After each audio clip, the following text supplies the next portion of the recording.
আর তো ভালোবাসা। কথাটা বলেই অন্তিকে ধাক্কা মেরে বিছানায় ফেলে দেয়। তুর্য ভাইয়া কি করছো? আমার লাগছে, আমি কিন্তু ফুপিকে বলে দিব। তুর্য কোনো কথা না বলেই অন্তির ঠোঁটে ঠোঁট মিলিয়ে দেয়। তারপর একরকম জোর করেই বিছানার একপাশে গুটি গুটি মেরে চিত হয়ে শুয়ে আছে অন্তি। ঠিক তার পাশেই উবু হয়ে শুয়ে আছে তুর্য। অন্তি একবার তুর্যর দিকে তাকিয়ে আবার চোখ ফিরিয়ে নেয়। স্বাভাবিকভাবেই অন্তির নখের দাগ তুর্যর পিঠে স্পষ্ট দেখা যাচ্ছে। অন্তি এক নজরে তাকিয়ে আছে বিছানার চাদরের লাল দাগের দিকে। এগুলো তো রক্তের দাগ। সাদা চাদরে রক্তের দাগগুলো স্পষ্ট ফুটে উঠেছে। আজই অন্তি আর তুর্যর পারিবারিকভাবেই বিয়ে হয়েছে। তুর্য অন্তির ফুফাতো ভাই। ফুপু এই বিয়েতে রাজি না থাকলেও অন্তির দাদির জেদের বয়সে অন্তির আর তুর্যর বিয়েটা তড়িঘড়ি করে দিয়ে দেওয়া হয়। অন্তিরা 4 বোন, তাদের মধ্যে অন্তি সবার বড়। অন্তি সবেমাত্র ইন্টার সেকেন্ড ইয়ারে উঠেছে। এরই মধ্যে অন্তির বাবার একটা রোড অ্যাক্সিডেন্টে ডান পাশটা প্যারালাইসিস হয়ে যায়। ব্যাস, অন্তির বাবার চাকরিটাও আর নেই। অন্তিদের পরিবারে এখন একরকম হাবাদ দশা। এদিকে তুর্য বিদেশ থেকে পিএইচডি করে সবেমাত্র ঢাকা বিশ্ববিদ্যালয়ে প্রফেসর পদে নিয়োগপ্রাপ্ত। এমন সোনার টুকরো ছেলেকে এরকম একটা পরিবারে বিয়ে দিতে একেবারে নারাজ তুর্যর মা। যতই ভাইয়ের মেয়ে হোক, তবু এমন উচ্চশিক্ষিত ছেলেকে কোনো উচ্চ পরিবারেই বিয়ে দেওয়া যায়। ভাই যদি সুস্থ থাকতো, চাকরি বাকরি করতো, তাও হতো। কিন্তু এখন পরিবারের এই দশা, গোটা পরিবারটাই তো ছেলের ঘাড়ে এসে পড়বে। এরকম পরিবারের আত্মীয়তা কেউই করতে চায় না। কিন্তু বৃদ্ধ মা যখন অন্তিকে তার ঘরের বউ করার জন্য কাকুতি মিনতি করলো, তার ফেলতে পারল না। যদিও তার ধারণা ছিল তুর্য অন্তিকে একদম পছন্দ করে না, অতএব তুর্য নিজেই নানিকে এই বিয়েতে না করে দিবে। মনের মধ্যে একরাশ কালো মেঘ রেখে এই বিয়েতে মত দিল অন্তির ফুপু তমসা বেগম। তুর্য 2 দিন হলো এদেশে ফিরেছে। বিয়ে নিয়ে আপাতত তার কোনো পরিকল্পনাই ছিল না। হঠাৎ করেই নানুমণির বিয়ে নিয়ে মাতামাতি আনুনয় বিনুনয় দেখে তুর্য আর কোনো কথা বলেনি। বলতে গেলে কোনো কথাই সে বলেনি। না বলেছে হ্যাঁ, না বলেছে না। মৌন সম্মতির লক্ষণ ভেবে সবাই তড়িঘড়ি করে বিয়ের জোগাড় করা শুরু করে দেয়। অন্তি সবে টিউশন থেকে বাড়ি ফিরেছে। অন্তি বাড়িতে ফিরতে দেখে দিদা আর মা তার গায়ে একটা হলুদ ছুঁয়ে দেয়। অন্তি অবাক হয়ে তাদের দিকে তাকাতেই তারা জানিয়ে কোনো উত্তর না দিয়ে অন্তিকে একটা লাল বেনারসি শাড়ি বার করে দেয়। অন্তি অবাক হয়ে তাকায় মায়ের দিকে। এটা তো তোমার বিয়ের শাড়ি, এটা দিয়ে আমি কি করব? আমাকে কেন দিচ্ছ? অন্তির মা আঁচল দিয়ে মুখ ঢেকে কান্না জুড়ে দেয়। এখন আমাদের অবস্থা তো জানিসই, এর চেয়ে বেশি দেওয়ার ক্ষমতা আমাদের নেই। তোকে একটু গহনা গড়িয়ে দিব, সেই সামর্থ্য আল্লাহ আমাদের দেয়নি। অন্তি অবাক চোখে তাকিয়ে আছে মায়ের দিকে। অন্তির মা আর দাদি মিলে অন্তিকে সাজিয়ে গুছিয়ে বিছানায় বসিয়ে দেয়। অন্তি শুধু অবাক হয়ে তাদের কর্মকাণ্ডগুলো দেখছে। এরই মধ্যে তুর্যকে নিয়ে তুর্যর ছোট ভাই, বড় ভাবি আর বাবা চলে এসেছে। এই বিয়েতে মায়ের আপত্তি থাকলেও তুর্যর বাবার কোনো আপত্তি নেই, কারণ তুর্যর বাবা আর অন্তির বাবা সেই কালের বন্ধু। অন্তির একা একা চুপচাপ বসে আছে। হঠাৎ করে অন্তির ছোট বোন অন্তির কানে কানে এসে বলে, আপু আজ তোর বিয়ে। অন্তি একবার চোখ তুলে তাকায় অর্ণার দিকে। আমি কিছুটা আন্দাজ করেছিলাম। শুনবি না কার সাথে বিয়ে? শুনে কি লাভ? বিয়ে তো হবেই, আমি না চাইলেও হবে। হ্যাঁ তা হবে। জানিস আপু তোর কার সাথে বিয়ে হচ্ছে? না, জানি না। কি করে জানবো? আমাকে তো কেউ কিছু বলেইনি, না মা না দিদুন। তোর বিয়েটা তুর্য ভাইয়ের সাথে হচ্ছে। নামতে শোনা মাত্রই অন্নির বুকের ভিতরে ধকধক করে ওঠে, চোখ দুটো ভিজে ওঠে। এই লোকটা কি কোনো দিনও আমাকে শান্তি দিবে না? আবার আমাকে সেই আগের মতো? অর্ণা অন্তির দিকে তাকিয়ে একগাল হেসে হাত দুটো বাড়িয়ে বলে, দেখ আপু, তুর্য ভাইয়া আমাদের সবার জন্য কত কত চকলেট, আমাদের জন্য অনেক সুন্দর সুন্দর গিফটও এনেছে। এতগুলো গতকাল রাতেই দিয়ে গিয়েছিল। শুধু তোর জন্য আনিনি, আবার তোকে কিছু দিতেও মানা করে গিয়েছে। কথাগুলো বলেই অর্ণা বাইরে চলে যায়। বেশ ঘরোয়াভাবেই অন্তির সাথে তুর্যর বিয়েটা হয়ে যায়। সব নিয়ম শেষে কবুল বলার পরপরই হঠাৎ তুর্য উঠে দাঁড়ায়। সবাই অবাক হয়ে তাকায় তুর্যর দিকে। কি হয়েছে বাবা? দাদু ভাই, কি হলো? উঠে দাঁড়ালে কেন? নানুমণি, আশা করি এখানে আমার প্রয়োজন শেষ। আমি আসছি। মানে কি বাবা, কোথায় যাচ্ছ তুমি? তোমরা অন্তিকে নিয়ে বাড়ি এসো, আমি যাচ্ছি। কথাগুলো বলেই তুর্য সেখান থেকে বেরিয়ে যায়। সবাই তো অবাক। অনেক ডাকাডাকির পরেও তুর্য পেছনে ফিরে তাকায় না। অন্যির গাল বেয়ে কয়েক ফোঁটা পানি গড়িয়ে পড়ে। অন্যির অন্তরাত্মা বলে ওঠে, এই তো সবে শুরু, হয়তো সামনে আরো অনেক অবহেলা অপেক্ষা করছে। অবশেষে তুর্য পরিবারের লোকেরাই অন্তিকে বাড়িতে এনে তোলে। সবাই অন্তিকে ড্রয়িং রুমে রেখে যে যার মতো ঘরে চলে যায়। অন্তি সিঁড়ির কাছে দাঁড়িয়ে আছে, কোন দিকে যাবে ঠিক বুঝে উঠতে পারছে না। বেশ কিছু সময় দাঁড়িয়ে থেকেও কোনো হুদিশ মিলল না। এদিকে তমসা বেগমের কোনো হুদিশ নেই, সে তো ঘরের দরজা ইটে বসে আছে। তার মাথায় একটা প্রশ্নই ঘুরপাক খাচ্ছে, তুর্য কেন অন্তিকে বিয়ে করতে রাজি হলো? এতক্ষণ দাঁড়িয়ে দাঁড়িয়ে অন্তির পা ব্যথা হয়ে গেছে। অন্তি সবেমাত্র কাউকে একটা ডাকতে যাবে, তখনই তাকিয়ে দেখে তুর্যর ছোট ভাই তিয়াস ওপর থেকে সিঁড়ি বেয়ে নামছে। অন্তি তিয়াসকে দেখে একটু এগিয়ে গিয়ে মাথা নিচু করে দাঁড়িয়ে পড়ে। ভাইয়া, কোন দিকে যাব? আমি তো এই নতুন বাড়িতে কখনো আসি নাই। ওহ, আমারই ভুল হয়ে গেছে। তোমাকে তোমার ঘর পর্যন্ত ছেড়ে দেওয়া উচিত ছিল। আসলে আমি ভেবেছিলাম বড় ভাবি হয়তো। আচ্ছা বাদ দাও, চলো আমার সাথে। তিয়াস অন্তিকে ঘরে রেখে বেরিয়ে আসে। অন্তি গোটা ঘরটা ঘুরে ঘুরে দেখছে। ঘরটা দেখে বোঝা যাচ্ছে না এটা কোনো বাসর ঘর। ঘরটা স্বাভাবিকভাবেই বেশ ছিমছাম পরিপাটি করে গোছানো। তুর্য ভাইয়া তো আগে এত গোছানো ছিল না। বা, বিদেশ গিয়ে তুর্য ভাইয়ার বেশ উন্নতি হয়েছে। কথাটা বলেই পিছন দিকে ফিরে তাকাতেই তুর্য একদম অন্তির মুখোমুখি দাঁড়িয়ে আছে। তুর্যকে দেখে অন্তি ভীতু দেখার মতো চমকে ওঠে। আসলে ভাইয়া, না মানে। তুর্য অন্তিকে পাশ কাটিয়ে কাবার্ডের দিকে এগিয়ে যায়। কাবার্ড থেকে একটা ধবধবে সাদা বেড কাভার বের করে অন্তিকে ধরিয়ে দেয়। নে, এটা দিয়ে আমি কি করব? পড়বি। কি? এটা তো বিছানার চাদর, জামা না। এটা তো পরাও যায় না। বাহ, চিনতেই তো পারলি, এটা বেড কভার। তাহলে বেড কভার যা করে তাই করবি। কিন্তু বিছানায় তো একটা চাদর বিছানা আছে। যা বলেছি তাই কর। এত বেশি কথা বলিস কেন? অন্তি মাথা নিচু করে খুব যত্ন সহকারে বেড কভারটা বিছানায় বিছিয়ে দেয়। তুর্য ভাইয়া, তুমি কি এখনো আমার ওপর রেগে আছো? অন্তি কথাটা বলেই পেছন ফিরতেই তুর্য অন্তিকে ধাক্কা মেরে বিছানায় ফেলে দেয়। তারপর তুর্য অন্তিকে বিছানায় চেপে ধরে। আমার ঘেন্না পাওয়ার যোগ্যতাও তোর নেই। তুর্য ভাইয়া, কি করছো? আমার লাগছে। আমি কিন্তু ফুপিকে বলে দিব। তুর্য কোনো কথা না বলে অন্তির ঠোঁটে ঠোঁট মিলিয়ে দেয়।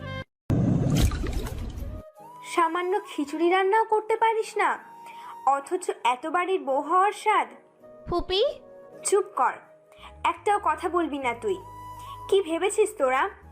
আমার মাকে ভুলিয়ে ভালিয়ে আমার ছেলের ঘাড়ে চেপে বসে ওর ঘাড় ভেঙে খাবি? ভুল করেও এমন ভাবিস না। তোর গোষ্ঠীকে চালানোর জন্য একটা টাকাও আমার ছেলে দিবে না, অন্তত আমি বেঁচে থাকতে তো নয়, বুঝলি? কথাটা বলেই তমসা বেগম রান্নাঘর থেকে চলে যায়। অন্তি থম মেরে দাঁড়িয়ে আছে। এই ফুপ্পিকে যেন সে আগের ফুপ্পির সাথে কিছুতেই মিলাতে পারছে না। আগে যখন ফুপ্পি অন্তিদের বাড়িতে আসতো, অন্তিকে কতই না আদর করত। আর আজ সকালবেলা অন্তির ঘুম ভাঙে তুর্য চিৎকার চেঁচামেচিতে। তুর্য বারান্দায় দাঁড়িয়ে কারোর সাথে খুব জোরে জোরে কথা বলছে। বোধহয় খুব রেগে আছে ও। অন্তি গুটি গুটি পায়ে একটু এগিয়ে গিয়ে বারান্দায় উকি দিতেই দেখে তুর্য ফোনে কারোর সাথে খুব ঝগড়া করছে। অন্তি বরাবরই তুর্যকে রাগকে খুব ভয় পায়, তাই আর সেদিকে না গিয়ে পা বাড়ায় ওয়াশরুমের দিকে। অন্তি গোসল করে ফ্রেশ হয়ে বের হতেই দেখে তুর্যর ফোনটা বাজছে। অন্তি এদিক ওদিক উকিঝুঁকি মারে, কিন্তু তুর্যকে আশেপাশে কোথাও দেখতে পায় না সে, অথচ ফোনটা বেজেই চলেছে। অন্তি কি মনে করে ফোনটা রিসিভ করে কানে ধরতেই অপর পাশ থেকে একটা মেয়েলি কণ্ঠ ভেসে আসে। জান, আমি তোমায় খুব ভালোবাসি, খুব খুব। তুমি আমার সাথে এমনটা করতে পারো না। প্লিজ তুমি ফিরে এসো, প্লিজ। আমি তোমাকে ছাড়া। হ্যালো। কথাগুলো শুনে অন্তি কি বলবে বুঝতে পারছিল না, তাই মেয়েটাকে থামানোর জন্য এই উপায়। হ্যালো, কে বলছেন? কে আপনি? সূর্য বেবির ফোন আপনার কাছে কেন? কি হলো? করে আছেন কেন? আমি আসলে তুর্য ভাইয়া তো। ব্যাস এইটুকু বলতেই পেছন থেকে কেউ একজন ছো মেরে অন্তির হাত থেকে ফোনটা নিয়ে নেয়। অন্তি পেছনে ফিরে তাকাতেই তুর্য অন্তির হাতটা চেপে ধরে। তোর এত সাহস হয় কি করে আমার জিনিসে হাত দিস? আহ তুর্য ভাইয়া, আমি ব্যথা পাচ্ছি। খুব সাহস বাড়ছে না তোর? কি মনে করেছিস বিয়ে করেছি বলে মাথায় উঠে গেছিস? এত সাহস আসে কোথা থেকে? এইসব সাহস গিয়ে তোর সাগর ভাইকে দেখা, আমাকে না। তুর্য এক নাগাড়ে কথাগুলো বলেই অন্তির হাতটা আরো শক্ত করে ধরে। ও মা গো, আপনার ফোন বারবার বাজছিল, আপনি কোথাও ছিলেন না। আমি ভেবেছিলাম হয়তো জরুরি কোনো ফোন, তাই আমার ভুল হয়ে গিয়েছে, আর কখনো হবে না। অন্তি এবার জোরে জোরে কেঁদে দেয়। তুর্য এবার হাতের বন্ধন আলগা করে দেয়। অন্তি ছুটি লাগায় ফুপ্পির কাছে। ফুপ্পি বলে দিবে তুর্য ভাইয়া ওকে মেরেছে। আর কাল রাতে তো না সব বলে দিবে ও ফুপ্পিকে। অন্তি এরকম ছুটতে ছুটতে ফুপের কাছে যেতেই মাঝপথে ধাক্কা খায় বড় ভাবির সাথে। আউচ, এভাবে ছুটছো কেন? দেখে চলতে পারো না? দূর। সরি ভাবি, আমি দেখতে পাইনি। রক্ত সব। ভাবি, তুমি কি কোথাও বেরোচ্ছ? এই কৈফিয়ত কি তোমাকে দিতে হবে? অন্তি এবার চুপ হয়ে যায়। প্রভা ভাবির কাছ থেকে এমন ব্যবহার আশা করেনি। বড় ভাইয়ার বিয়ে হয়েছে 2 মাস হলো, বাবা বড় ভাইয়া আর বড় ভাবিকে দাওয়াত দিয়ে সে কি এলাহি কাণ্ড করেছিল। তখন তো বড় ভাবি হয়তো খুব রেগে আছেন, তাই এমন ব্যবহার করেছেন। অন্তি মনে মনে কথাগুলো বলে। এদিকে অন্তিকে মুখ ভেঙিয়ে দিয়ে প্রভা বেরিয়ে যায়। অন্তি আবার ছুট লাগায় ফুপির কাছে। কাল এসে থেকে একবারও ফুপিকে দেখেনি, তাই মন কেমন কেমন করছিল। অন্তি ফুপির ঘরের সামনে দাঁড়াতেই কানে আসে তমসা বেগম ফুপার সাথে বেশ চিৎকার চেঁচামেচি করছে। দয়া দেখিয়ে তো মেয়েটাকে আমার ছেলের ঘাড়ে চাপালে, তারপর কি হবে? ও কি আমার ছেলের যোগ্য বলো? চুপ করো তো। অন্তি কত ভালো মেয়ে তা কি তুমি জানো না? রাখো তোমার ভালো মেয়ে। আমার ছেলে বিয়ে করবে কোনো বড় লোকের বেটিকে, আর তা না। ও তোমার নিজের ভাইয়ের মেয়ে, ওদের কি অবস্থা তা তো তুমি জানোই। তাতে আমার কি? অন্তি অনেকক্ষণ দাঁড়িয়ে দাঁড়িয়ে কথাগুলো শোনে। ফুপি, তমসা বেগম মুখ তুলে তাকায়। কি হয়েছে? এখানে দাঁড়িয়ে দাঁড়িয়ে আড়ি পাচ্ছিলি? না ফুপি, আসলে তুর্য ভাইয়া আমাকে মেরেছে, দেখো। বেশ করেছে, মেরেছে। এখন এইসব ন্যাকামো না করে কাজ টাজ কিছু কর।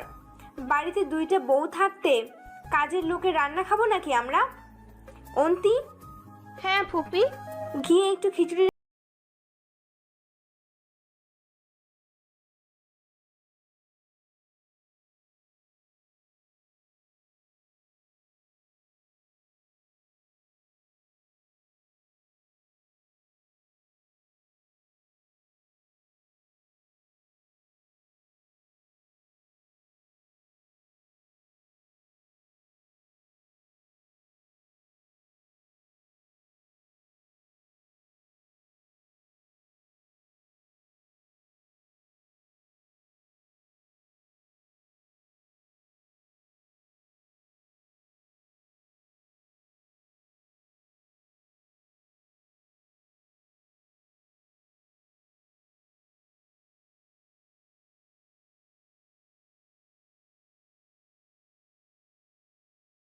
কি করে সম্পর্ক পাল্টে গেলে কি মানুষও পাল্টে যায়?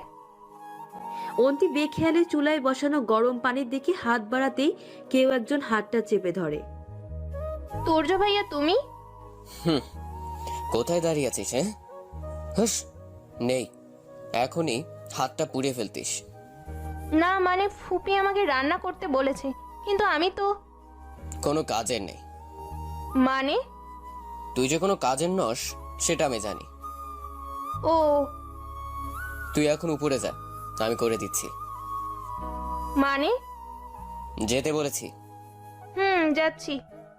যেতে যেতে অন্তি হঠাৎ করে পিছন ফিরে তাকায় তুর্যর দিকে। আচ্ছা, সকালে যে আপনাকে ফোন করেছিল সে কে? ও, সেই মেয়ে যাকে আমি ফিরে গিয়ে বিয়ে করব। ও সেই মেয়ে যে আমাকে ভালোবাসে। ও সেই মেয়ে যে আমার জন্য সব করতে পারে। ও তোর মতো স্বার্থপর আর চরিত্রহীনা নয়। তাহলে আমাকে বিয়ে কেন করলেন? আর কাল রাত্রে ওইসবই বা কেন করলেন? আমার ইচ্ছে হয়েছিল তাই। কথাগুলো বলেই তুর্য কাজে মন দেয়। অন্তির ছুট লাগায় নিজের ঘরের দিকে। আবার সেই অতীতের একটা মিথ্যে, একটা খুব বড় মিথ্যে। প্রেয়সী রূপের বর্ণনা দেওয়ার জন্য তার এলোমেলো অগোছালো চুল, চোখের নিচে লেপ্টে থাকা কাজল আর হালকা গোলাপি ঠোঁটে বাঁকা হাসি যথেষ্ট। প্রত্যেক প্রেমিক পুরুষের কাছে প্রেয়সীর প্রতি অনুভূতিগুলো কেবলমাত্র লোকচক্ষুর আড়ালেই মাথা চাড়া দিয়ে ওঠে। প্রেয়সীর কাছে সেই অনুভূতিগুলো ব্যক্ত করার জন্য কোনো সূচনা বা উপন্যাসের প্রয়োজন হয় না, কিন্তু যখন প্রেয়সী সামনে থাকে তখন অনুভূতিগুলো ব্যক্ত করার জন্য ভাষা থাকে না। শুধু একজোড়া তৃষ্ণার্ত চোখ সর্বদাই উত্তরের খোঁজে বেড়ায়। যেই ভালোবাসার ঝড় আমার হৃদয় বয়েছে, সেই একই ঝড় কি প্রেয়সীর হৃদয়ও উত্তাল করে তুলেছে? এইটুকু পড়তেই কেউ একজন পেছন থেকে এসে ছো মেরে অন্তির হাত থেকে ডায়েরিটা নিয়ে নেয়। অন্তি রান্নাঘর থেকে ছুটে ঘরে আসার সময় ধাক্কা খায় তুর্যর টেবিলের সাথে। ওপর থেকে একটা নীল রঙের ডায়েরি এসে পড়ে অন্তির পায়ের কাছে। অন্তি ডায়েরিটা হাতে তুলে নেয়। কয়েকটা পৃষ্ঠা পড়ি, লেখাগুলো চোখে পড়ে। অন্তির আগে ফসফস করতে করতে পেছনে ফিরে তাকায়। তুর্যকে দেখে মুহূর্তের সব রাগ যেন ভ্যানিশ হয়ে যায়। তুর্য সেই নীল রঙের ময়লাটওয়ালা ডায়েরি নিয়ে দাঁড়িয়ে আছে। তোর স্বভাব কখনো বদলাবে না। মানে? অন্যের গোপন জিনিসে হাত দিতে লজ্জা করে না? জানিস না ডায়েরি মানুষের ব্যক্তিগত সম্পদ? সকালের কথা ভুলে গেলি? এটা তো তোমার না, মানে আপনার। ঘর আমার, বিছানা আমার, আর এই ঘরে যা যা থাকবে সবই আমার। হুম কিছু বুঝলি? হুম কে? এই ডায়েরিটা তো মানে আপনার। এর চেয়ে বেশি বোঝার ক্ষমতা তোর নেই, আর চেষ্টাও করিস না। না হলে দেখবি তোর বোঝার ঠেলায় পাগলা গারদ অবধি পৌঁছে গেছিস। আচ্ছা। আর শোন, আমি তোর সাগর ভাইয়া না যে আমার সব গোপন জিনিস তোর জন্য উন্মুক্ত থাকবে। এখন চল। কোথায় যাব? বারে, রান্নাঘরে। কেন?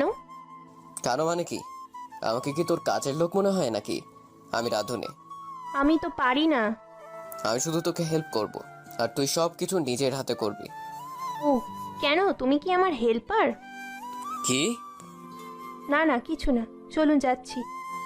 অন্তি গুটি গুটি পায়ে হাঁটা ধরে রান্নাঘরের দিকে। অন্তি তুর্যর বলা সব ইনস্ট্রাকশন অনুযায়ী বেশ দ্রুতই খিচুড়িটা বানিয়ে ফেলে। এদিকে তুর্যকে রান্নাঘরে যেতে দেখে তমসা বেগমের মাথায় যেন আকাশ ভেঙে পড়ে। কথায় আছে আগুন আর ঘি পাশাপাশি রাখতে নেই, তাতে নাকি একসময় দুজনে মিলেমিশে এক হয়ে যায়। অথচ কাল পর্যন্ত তমসা বেগমের কাছে তুর্য আর অন্তি ছিল তেল আর জল, যা কখনো মিশে না। তমসা বেগম এখন নিজের হাত কামড়াচ্ছে। কাল রাতে দুজনকে আলাদা করে দেওয়া উচিত ছিল, তাহলে আজ সকালে ছেলেকে এইভাবে বইয়ের আঁচল ধরে ঘুরতে দেখতো না। এত হিন্দি সিরিয়াল দেখে লাভ কি হলো? সিরিয়ালের একটা ট্রিক্সও তো খাটাতে পারলো না। এত বড় একটা বিষয় কাল রাতে যে কেন মাথায় আসলো না, ধুর। এসব হাজার হাজার চিন্তা মাথায় ভিড় করতে অন্তি হাজির গরম গরম খিচুড়ি নিয়ে। ফুপি, এই নাও তোমার জন্য আমি। হয়েছে হয়েছে, বানিয়েছিস তো ওই খিচুড়ি, তার আবার এত নাকামো। তাও যদি নিজের হাতে করতিস, সেটাও তো করিয়েছিস আমার ছেলেকে দিয়ে। না না, উনি তো শুধু। চুপ, নিয়ে যা এগুলো এখান থেকে, আমার খিচুড়ি খাওয়ার সব মিটে গেছে। অন্তি মাথা নিচু করে সেখান থেকে চলে আসে। অন্তি একরকম ছুটে ছুটে ঘরে আসে। ঘরে এসে এদিক ওদিক উকিঝুঁকি দেয়। তুর্য নেই, আশেপাশে কোথাও নেই। হঠাৎ করে অন্তির মনে পড়ে আজ যে তার কলেজে একটা টেস্ট এক্সাম আছে, অথচ এত বড় কথা সে ভুলে গিয়েছিল। অন্তি কোনো রকমে রেডি হয়ে বেরিয়ে পড়ে। প্রথমে যাবে নিজের বাড়ি, তারপরে বইপত্র গুছিয়ে কলেজ। কিন্তু সময়ের অভাবে আর বাড়ি যাওয়া হয় না। অন্তি একরকম ছুটে ছুটি কলেজে পৌঁছে যায়। সারাদিন ক্লাস করে বাড়ি ফিরতে প্রায় 5টা বেজে গেছে। অন্তি বাড়ির দরজার সামনে দাঁড়িয়ে তখন থেকে বেল বাজিয়ে চলেছে, অথচ কেউ খুলছেই না। অন্তির বেশ কয়েকবার বেল বাজিয়ে সেখানেই বসে পড়ে। এভাবে দাঁড়িয়ে থাকতে অন্তির একদমই ভালো লাগে না। অন্তি কয়েকবার কলিং বেল বাজাতে যাবে, এমন সময় কেউ একজন এসে দরজাটা খুলে দেয়। অন্তি মাথা তুলে তাকায়। তুর্য দাঁড়িয়ে আছে।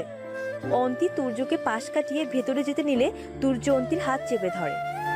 কি অন্তি মুখ দিয়ে শব্দটা বের করার আগেই তুর্য অন্তির গালে সজোরে একটা থাপ্পড় মেরে দেয়। অন্তি ছিটকে গিয়ে মেঝেতে পড়ে। তোর সাগর ভাইয়ের সাথে দেখা করতে গিয়েছিলি মনে হয়। তোর তো সাগর ভাইকে একদিন না দেখলে মন কেমন করে। তা কোন হোটেলে উঠেছিলি? তোর আমাকে আগে বললেই তো আমি নিজে গিয়ে পৌঁছে দিয়ে আসতাম। কথাগুলো বলেই তুর্য বেরিয়ে যায় সেখান থেকে। অন্তি কিছুক্ষণ গালে হাত দিয়ে বসে থাকে, তারপর কাঁদতে কাঁদতে ঘরে চলে যায়।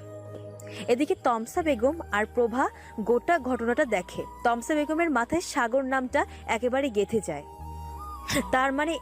তার মানে এই মেয়েটাকে কাবু করার উপায় হলো এই সাগর। এতদিন হিন্দি সিরিয়াল দেখার ফায়দা বোধ হয় এখন পেতে চলেছি।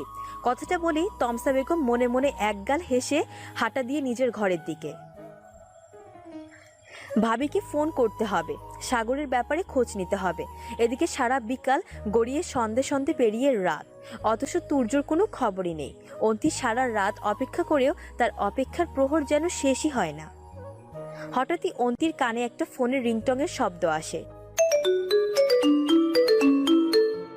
অন্তি শব্দের উৎস খোঁজ করে চোখে পড়ে তুর্যর ফোনটা।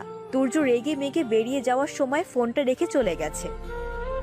অন্তি ফোনটা তুলবে না করেও ফোনটা রিসিভ করে আবার সেই মেয়ের গলা। সে আধা ভাঙা বাংলায় বলতে শুরু করে, জান, আমি আসছি তোমাকে আমার সাথে ফিরিয়ে নিয়ে আসার জন্য। তোমার মেম সাহেব তোমাকে ছাড়া বাঁচবে না। হয় তুমি আমার সাথে ফিরবে, না হয় আমার যা করার তাই করব। তুমি আর আমাকে আটকাতে পারবে না।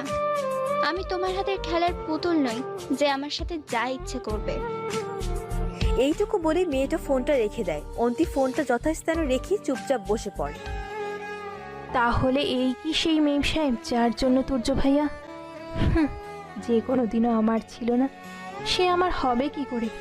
নামিন সম্পর্কগুলো এমনই হয়, যার কোনো পরিসীমা থাকে না। কখনো সেই সম্পর্কগুলো সীমা হয় অসীম, কখনো বা শূন্য থেকে শুরু হয়ে শূন্যতেই মিলিয়ে যায়। হঠাৎ করে পেটের উপর একটা ঠান্ডা হাতের স্পর্শে অন্তির ঘুম ভেঙে যায়। অন্তি বেড সাইডে হেলান দিয়ে কখন যেন ঘুমিয়ে পড়েছে তার ঠিক নেই। অন্তি চোখ খুলেই তুর্যকে দেখতে পায়। ঘড়িতে তখন বাজে 1:20। তুর্য গত রাতের মতো আজও অন্তিকে কাছে টানছে, কিন্তু অন্তি কি মনে করে তুর্যকে ধাক্কা দিয়ে উঠে দাঁড়ায়। তুর্য ভাইয়া, তুমি তোমার মেম সাহেবকে নিয়ে ভালো থাকো। তুমি না তাকে ভালোবাসো? প্লিজ আমাকে তোমার এই শিকার থেকে মুক্তি দাও। কেন এভাবে আমাকে বন্দি করে রেখেছো?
হঠাৎ করে তুর্যর মুখে বাঁকা হাসির রেখা ফুটে ওঠে।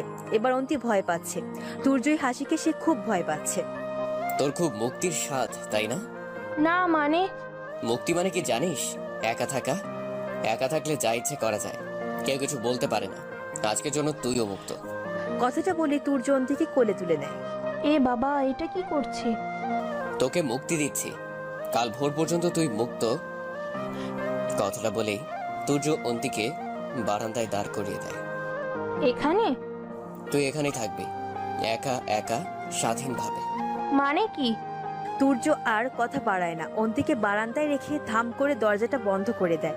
এদিকে বেচারি অন্তি তো চিৎকার করেই যাচ্ছে। তুর্য ভাইয়া, আমি মুক্তি চাই না, আমি তোমার সাথেই থাকবো। প্লিজ আমাকে ভেতরে নিয়ে যাও। এই যে শুনুন না, প্লিজ দরজাটা খুলুন। তুর্য দুম করে বারান্দার লাইটটা অফ করে দেয়। এদিকে বারান্দায় সম্পূর্ণ অন্ধকার ছেয়ে গেছে। অন্তি আরো জোরে কেঁদে ওঠে। তুর্য ভাইয়া, আমি অন্ধকারে ভয় পাই, তুমি তো জানো। প্লিজ দরজাটা খোলো। চুপ করবি? আর একবার যদি তোর মুখ থেকে কোনো শব্দ বের হয় তাহলে কিন্তু আশা করি সেদিনের কথা তুই ভুলিসনি। অন্তি এবার চুপ হয়ে যায়। সেবার অন্তি তার বড় খালামণির বাড়িতে বেড়াতে যায়। অন্তি যখন মোটামুটি ছোট, সবেমাত্র ক্লাস 7-এ উঠেছে আর তুর্য কলেজে পড়ছে। অন্তির খালার বাসায় তুর্য আর তিয়াস দুজনকে নিয়ে যায় অন্তির বাবা। তিয়াস আর অন্তি প্রায় সমবয়সী। তুর্য মোটামুটি ছেলেবেলা থেকেই মামা মামির কাছে বড় হয়েছে। অন্তির বাবার খুব ইচ্ছে ছিল একটা ছেলের বাবা হবে। সেই সব মেটাতেই তুর্যকে নিজের কাছে রেখেছিল। এদিকে তুর্যর বাবাও তখন ব্যবসার খুব খারাপ অবস্থা। 3 ছেলের দায়িত্ব সামলাতে পারছিলেন না। সে সুবাদে তুর্যকে নিজের ছেলের চেয়ে কম কখনো ভাবেনি অন্তির বাবা। অন্তির বড় খালার বাসার পাশে একটা বিশাল নদী ছিল। অন্তির বরাবরই পানির প্রতি একটা বিশেষ টান। তার উপর সাগর ভাইয়া অন্তিকে বলেছে সে তাকে নদীতে নিয়ে যাবে গোসল করাতে। অন্তিকে আর আটকায় কে? সাগর অন্তির বড় খালার ছেলে। সাগরও অবশ্য তুর্যর চেয়ে বয়সে ছোট, তবুও। অন্তি ভর দুপুর বেলা সবার চোখ ফাঁকি দিয়ে সাগরের হাত ধরে বেরিয়ে যায় নদীর উদ্দেশ্যে। অবশ্য তাদের সাথে তিয়াসও ছিল না শুধু তুর্য, কারণ তুর্য তখন তার মামার সাথে গ্রাম ঘুরতে ব্যস্ত। পানিতে 3 জন বেশ মাতামাতি করছিল। হঠাৎ করে কারো একজনের হুঙ্কারে অন্তি কেঁপে ওঠে। পারে তুর্য এসে দাঁড়িয়ে আছে। অন্তি মাথা নিচু করে পানি থেকে উঠে আসে। তখন অন্তিকে টেনে হিঁচড়ে বাড়িতে নিয়ে যায়। বেশি কিছু বলে না। তবে সেদিন মাঝরাতে অন্তির ঘুম ভাঙে ঠান্ডা পানির ঝাপটা। অন্তি চোখ খুলে তাকায়, দেখে তুর্য হাঁটু গেড়ে অন্তির সামনে বসে আছে। তুর্য ভাইয়া, তুমি এখন? বারণ করেছিলাম আমি। কি? সাগরের সাথে। সরি। সরি? আমার কথা শুনতে তোর খুব খারাপ লাগে, তাই না? হ্যাঁ, মানে না। ওকে। সেবারও তুর্য অন্তিকে অন্ধকার বারান্দায় রেখে এসেছিল। অন্তি ভয়ে চিৎকার করলে তুর্য অন্তির হাত মুখ বেঁধে রেখে দিয়েছিল।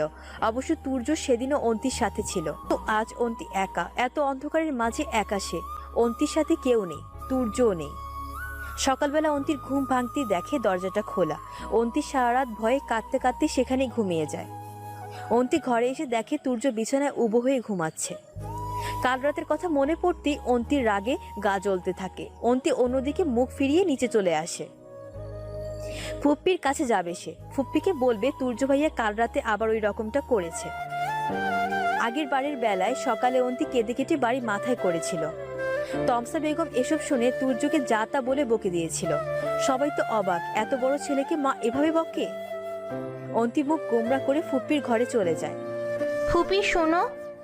তমসা বেগম রাগে কটমট করতে করতে অন্তির দিকে তাকায়। এবার অন্তি চুপ হয়ে যায়। সে তো ভুলেই গিয়েছিল ফুপ্পি আর আগের মতো নেই, অনেকটা বদলে গেছে। অন্তি মাথা নিচু করে জবাব দেয়, ফুপি, এখন তো 8টা বাজে, 10টা কই বাজলো? ওই যে এলো লাট সাহেবের কন্যা। তুই বাবা কোন জমিদার যে তোকে 8টা পর্যন্ত ঘুমাইতে হবে? শ্বশুর শাশুড়ির সেবা যত্ন তো করবি না, শুধু তোর গোটা পরিবার মিলে আমার ছেলেটাকে শুষে খাবি। না না ফুপি। চুপ, যা রান্নাঘরে চাটা করে সবার ঘরে ঘরে দিয়ে আয়। আর হ্যাঁ, আমাকেও দিয়ে যাস। অন্তি আর কথা বাড়ায় না, সোজা রান্নাঘরে চলে যায়। তমসা বেগমের ব্যবহার আর কারো কানে না গেলেও তিয়াসের কানে ঠিকই যায়। তিয়াসে তো রীতিমতো ইচ্ছে করছিল মাকে গিয়ে কয়েকটা কথা শুনিয়ে দিতে। মা হুট করে কেন যে এত পাল্টে গেল?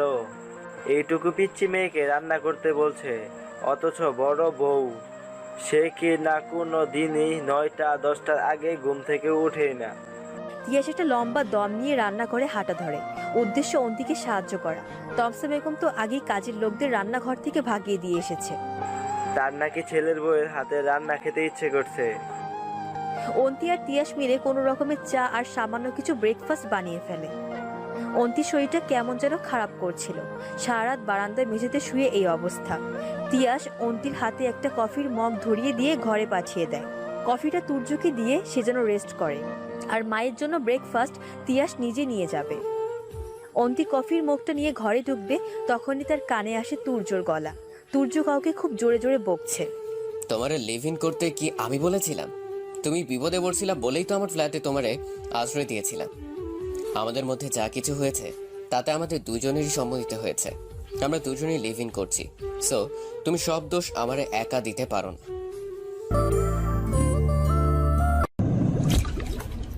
তোর্যের মুখে লিভিং কথাটা শুনে অন্তি আর সামনের দিকে এগোয় না, সেখানে স্থির হয়ে দাঁড়িয়ে যায়। হঠাৎ কি মনে হতেই অন্তি আবার সামনে এগিয়ে যায়।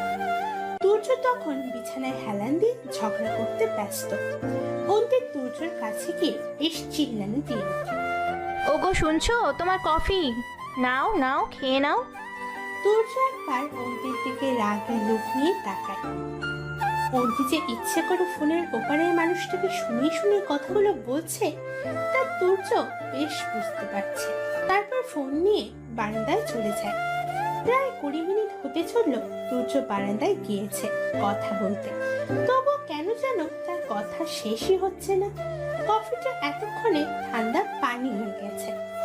অন্তির কেন যেন বেশ অস্বস্তি লাগছে। একটা ভুল সব উলট পালট করে দিয়ে গেছে। অন্তি আর সেখানে না দাঁড়িয়ে হাতে ধরে রান্নাঘরের দিকে। শাশুড়ি ফুপ্পের হুকুম, আজ থেকে সব রান্নার তাকেই করতে হবে। অবশ্য আজ টিয়া শুনি তার নাকি কলেজে কিসব কাজ আছে, তাই অন্তিকে হেল্প করার মতো কেউ নেই। কাজের লোকদের টুকটাক সাহায্য দিয়ে অন্তি কোনো রকমে রান্না বান্না কমপ্লিট করে ফেলে। এদিকে রান্না শেষ করতে তার প্রায় 2:30 বেজে গেছে।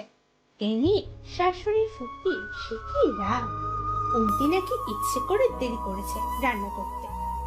যেহেতু তার ডায়াবেটিস আছে, নিয়মিত খেতেই হয় তাকে, কিন্তু দেরি করে রান্না করেছে কারণ যাতে তার খাবার খেতে দেরি হয় আর সে যেন অসুস্থ হয়ে পড়ে।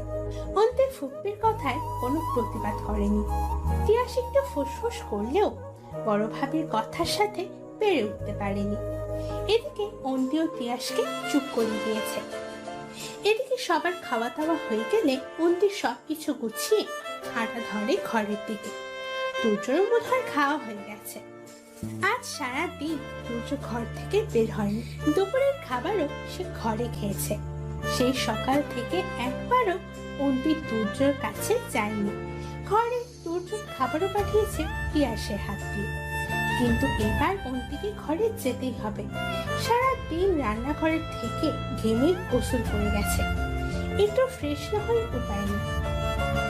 অন্তি ঘরে যেতে দেখে তুর্য সোফার উপর পা তুলে ল্যাপটপ নিয়ে বসে কিছু একটা করছে। অন্তি বাঁকা চোখে একবার তুর্যর দিকে তাকিয়ে আবার চোখ ফিরিয়ে নেয়। তারপর কাবার থেকে কাপড় বার করে সোজা ওয়াশরুমে ঢুকে যায়। এইটুকু সময় তুর্য একবারও অন্তির দিকে তাকায়নি। অন্তি ওয়াশরুম থেকে বের হতেই তুর্য ডাক দেয় অন্তিকে। অন্তু, হুম, আজ বিকেলে মামার কাছে যাবি? বাবার কাছে? কি হ্যাঁ, কিন্তু কেন? মামাকে খুব দেখতে ইচ্ছে করছে রে। ও, তাহলে আপনি যান, আমি একদিন গিয়ে বাবাকে দেখে আসবো। আমার সাথে যাবি না? না, আমাকে আপনার সাথে দেখলে আপনার মেম সাহেব হয়তো আরো বেশি রাগ করবে। কবে ফিরছেন? কোথায়? আপনার মেম সাহেবের কাছে। খুব দ্রুত। ও, বন্ধু, আমার এই বিয়েটা করা ঠিক হয়নি। আমি তোর সাথে বড্ড বেশি অন্যায় করে ফেললাম। তোকে তোর সাগর ভাইয়ের কাছেই ছেড়ে দেওয়া উচিত ছিল। অন্যায়ের কি আছে? আমি নিজের অজান্তে আপনাকে কষ্ট দিয়ে ফেলেছিলাম, আর আপনি জেনে বুঝে দিচ্ছেন। তবুও শোধবোধ হয়ে তো গেল। অন্তু, প্লিজ আমাকে অন্তু বলে ডাকবেন না। বহু বছর আগে একজন ছিল যে আমাকে অন্তু বলে ডাকতো। সে শুধুই আমাকে অন্তু বলে ডাকতো, আর কেউ না। আপনিও আর ডাকবেন না। তুই তাকে হারিয়ে ফেলেছিস, সে তো হারিয়ে গেছে। তা তো হয়েই গেছে, কোনো এক বিদেশি মেম সাহেব তাকে কেড়ে নিয়েছে। খেয়েছিস? না, তবে এখন খাবো। ও, আমিও। ওদের তুর্যকে সম্পূর্ণ কথা শেষ করতে না দিয়ে দ্রুত পায়ে হাঁটা ধরে নিচের দিকে। আর এক মুহূর্ত দাঁড়ায় না সে তুর্যর সামনে। তুর্য হাতে সিগারেট নিয়ে হাঁটা ধরে বারান্দার দিকে। যদিও দিনের এই সময়টাতে তুর্য কখনো স্মোক করে না, তবু আজ সিগারেটের নেশা যেন মাথায় চলে যাচ্ছে। সবকিছু কেমন তালগোল পাকিয়ে যাচ্ছে। এক পাশে তার দায়িত্ব কর্তব্য, আর এক পাশে সহায় সম্বলহীন কয়েকজন মানুষ যাদেরকে সে নিজের থেকেও বেশি ভালোবাসে। খুব ছোটবেলায় তুর্যর বাবা হঠাৎ করে ব্যবসায় একটা খুব বড় লস করে বসে। তখন তুর্য সবে ক্লাস 7-এ পড়ত। তুর্যর ছোট ভাইয়ের তখন সবে 6 মাস বয়স। তুর্য পড়ত শহরের এক নামকরা স্কুলে। তুর্য তিয়াসের খরচ চালাতে হিমশিম খাচ্ছিলেন তিনি। তখন তুর্যকে বুকে জড়িয়ে নেন অন্তির বাবা। তুর্যর দায়িত্ব নিজের কাঁধে তুলে নেন ভদ্রলোকটি। কেন যেন অন্তির বাবা তুর্যকে বরাবরই খুব ভালোবাসত। তখন থেকেই তুর্য চলে যায় মামার কাছে। তুর্য সেবার যখন জেএসসি পরীক্ষায় বিভাগের মধ্যে ফার্স্ট হয়, সেদিনই মামা মামি তাকে একটা বিশেষ উপহার দেয়। একটা সাদা তোয়ালেতে মোড়ানো একটা ছোট্ট পুতুল মানুষ। তুর্য সেদিনই সবাইকে বলে দেয় ওর ওই পরীটাকে চাই, সারা জীবনের জন্য চাই। এভাবে কাটতে থাকে দিন, মাস, বছর। তুর্যর কাছে অন্তি ছিল তার সবচেয়ে প্রিয় বন্ধু। অন্তি আরো বোনরা হয়। এদিকে তুর্যর বাবাও নিজের লোকসান কাটিয়ে ওঠে, যদিও তাতে অন্তির বাবার ভূমিকাই অনেক বেশি ছিল। জেএসসি পরীক্ষার পর তুর্যকে ভর্তি করানো হয় ঢাকার এক নামি দামি কলেজে। তুর্য মামার বাড়ি ছেড়ে যাওয়ার সময় অন্তিকে জড়িয়ে সে কি কান্না। তুর্যর সেই যাওয়াই তুর্য অন্তির সম্পর্কের মাঝে ধীরে ধীরে এক বিশাল দেওয়াল গেঁথে দেয়। একটা সময় এই দেওয়ালটা এতটাই বিশাল হয়ে যায় যে সে দেওয়াল চাইলেও ভাঙার সাধ্য নেই কারো। মায়ের খুব চেঁচামেচি শুনে তুর্য সিগারেটটা ফেলে দিয়ে নিচের দিকে হাঁটা ধরে। মা হঠাৎ কেন এভাবে চেঁচামেচি করছে দেখার জন্য। তুর্য একটু এগিয়ে যেতেই দেখে অন্তি হাত চেপে ধরে রান্নাঘরের মেঝেতে বসে আছে, আর তার পাশেই তমসা বেগম দাঁড়িয়ে দাঁড়িয়ে বকিয়ে চলেছে। তোর মা তোকে কি শিখিয়ে আমাদের ঘরে পাঠিয়েছে? হ্যাঁ, সামান্য গরম পানি করতে গিয়ে হাত পা পুড়িয়ে একসা করে ফেলেছিস। তোর বাবার কয়টা তালুক ছিল শুনি? নিজেকে জমিদারের মেয়ে ভাবিস নাকি, যে বাপের বাড়িতে কোনো কাজকর্মই করিসনি? যত সব আমার ভালো সিধে সাদা মাকে ভুলিয়ে ভালিয়ে ফকিন্নির বাচ্চা। অন্তি তমসা বেগমকে কথার মাঝে থামিয়ে দিয়ে বলতে শুরু করে, ফুপি, আমি কখনো এক গ্লাস পানি গড়িয়েও খাইনি, সেটা তুমি জানো। শুধু আমি কেন, তোমাকেও ওইখানে কখনো কোনো কাজ করতে দেখিনি আমি। আসলে কি বলো তো, তুমি আর আমার ফুপি আম্মু নেই, হঠাৎ করেই আমার শাশুড়ি হয়ে গেছো। অন্তি কথাটা বলেই কাঁদতে শুরু করে। অন্তির বলা কথাটা যেন তমসা বেগমের বুকে গিয়ে বেঁধে। এবার তুর্য আর দাঁড়িয়ে থাকতে পারে না, অন্তির কাছে এসে অন্তির হাত চেপে ধরে। এর মধ্যে অন্তির হাতে ফোসকা পড়ে গেছে। তুর্য অন্তির কাছে যেতেই অন্তি আরো জোরে কেঁদে দেয়। তুর্য মায়ের দিকে তাকায়। বাবু, ওই ফকির লোকটার জীবনের সর্বস্ব তোমাকে উজাড় করে দিয়ে আজ তোমাকে মানে আমাদেরকে জমিদার বানিয়ে নিজেই ফকির হয়ে গেল। জীবনে আর যাই হোক অকৃতজ্ঞ হইও না। তুর্য কথাগুলো বলেই অন্তির হাত ধরে ঘরে টেনে নিয়ে যায়। তুর্য ভাইয়া, আমাকে মায়ের কাছে রেখে এসো, আর তোমার মেম সাহেবকে এখানে নিয়ে এসো। ফুপি আম্মুও খুশি আর তুমিও। ফুপি আম্মু তো এমন মেয়েকেই চায় যে তোমার মানে আপনার যোগ্য। অন্তু, আমি তোর করা অবিশ্বাস আর অবহেলা মেনে নিতে পারিনি। সব ছেড়ে ছুড়ে পাড়ি জমিয়েছিলাম বিদেশে। আমার চেনা তুই, চেনা শহর, চেনা মানুষগুলোকে ছেড়ে বড্ড একা হয়ে গিয়েছিলাম। আমি যে ইউনিভার্সিটিতে পড়তাম সেই ইউনিভার্সিটিতেই পড়তো জিনিয়া। জিনিয়ার বাবা বাঙালি কিন্তু মা বিদেশি। জিনিয়ার সাথে আমার খুব ভালো বন্ধুত্ব হয়। ওকে নিয়ে আমি তোকে ভুলতে চেয়েছিলাম। ওই জন্যেই তো তোমার সাথে যতবার আমি যোগাযোগ করতাম ততবার তুমি আমাকে তোমার মেম সাহেবকে দেখিয়ে বুঝিয়ে দিতে তোমার জীবনে আমার কোনো জায়গা নেই। আমি চাইনি তোর সাথে যোগাযোগ রাখতে। তুইও তো সাগর ভাইকে নিয়ে বেশ সুখেছিলি। একটা রোড অ্যাক্সিডেন্টে জিনিয়ার বাবা মা দুজনই মারা যায়।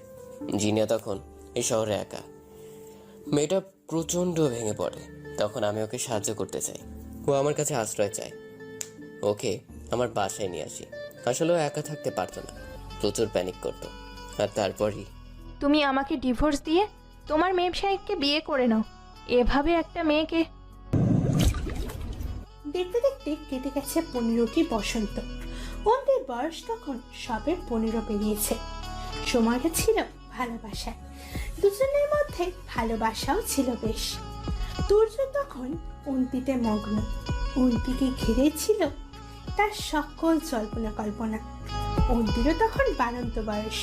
তুর্য ভাইয়া মানেই এক রাশ মন খারাপের মাঝেও বিশাল ভালো লাগা। তুর্য অন্তির সম্পর্কে ব্যাপারে দুই পরিবারের সবাই জানত। তাদের সম্পর্ক নিয়ে কারোরই কোনো সমস্যা ছিল না, এমনকি তমসা বেগমেরও নয়। তখন তো তমসা বেগম অন্তিকে আদরে বলে ডাকত। তুর্যর সাথে অন্তির বিয়ে নিয়ে সর্বপ্রথম আগ্রহ প্রকাশ করেছিলেন এই তমসা বেগম। একেই তো ভাইয়ের প্রথম মেয়ে, তার উপর অন্তির প্রতি তুর্যর বিশেষ দুর্বলতা। সব মিলিয়ে অন্তিকে ছেলের বউ বানানোর জন্য এক পায়ে দাঁড়িয়ে আছেন তিনি। এর মধ্যে তুর্য বিশ্ববিদ্যালয়ে চান্স পায়। সব মিলিয়ে আনন্দের শেষ নেই। তুর্যর নতুন জীবন, নতুন বন্ধু বান্ধব এবং দিন শেষে অন্তির সাথে ঘন্টার পর ঘন্টা ফোনে কথা বলা। কখনো কখনো অন্তির বোকা বোকা আবদার। যদি কোনো একদিন ফোন দিতে দেরি হয়ে যেত, সেদিন আর তুর্যর রক্ষা নেই। অন্তি গাল ফুলে ভিডিও কল দিয়ে বসে থাকে। তখন অন্তি তুর্যর সামনে লম্বা ঘুমটা টেনে বসে পড়ে মূর্তির মতো, কিন্তু একটা কথাও বলে না। তুর্যর কথারও কোনো উত্তর দেয় না। তুর্যকেও একইভাবে অপেক্ষা করতে হয় সেই সময়ের জন্য, যখন অন্তি ঘুম থেকে তুলে কাঁদো কাঁদো কণ্ঠে তুর্যকে বলবে, তুর্য ভাইয়া, তুমি সত্যি আমাকে ভুলে গেছো, আমাকে ভালোবাসো না, আমিও তোমাকে আর ভালোবাসবো না। এই তো দেখো, আমি চলে গেলাম।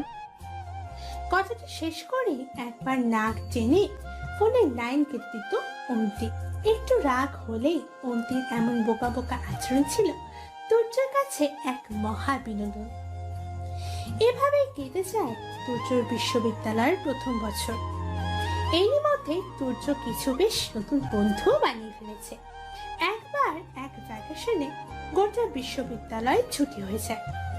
মোটামুটি হোস্টেলগুলো খালি হয়ে গেলেও তুর্য আর তুর্যর কিছু বন্ধুরা হোস্টেলেই থেকে যায়। উদ্দেশ্য কাল পরশু যে যার বাড়ির উদ্দেশ্যে রওনা দেবে, আজ মন খুলে আড্ডা দেবে। সেদিন তো রাতে প্রায় 8টা নাগাদ তুর্যরা গ্রুপ ধরে ক্যাম্পাসে বসেছিল। মোটামুটি বেশ রাত করে তুর্যরা ক্যাম্পাসে আড্ডা দেয়। পরদিনই যে যার বাড়ি চলে যায়।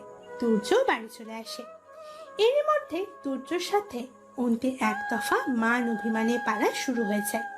গত 3 দিন কেউ কারোর সাথে কোনো কথা বলেনি। অভিমানের কারণ হলো সাগর। 7 দিন হলো অন্তিদের বাড়িতে বেড়াতে এসেছে।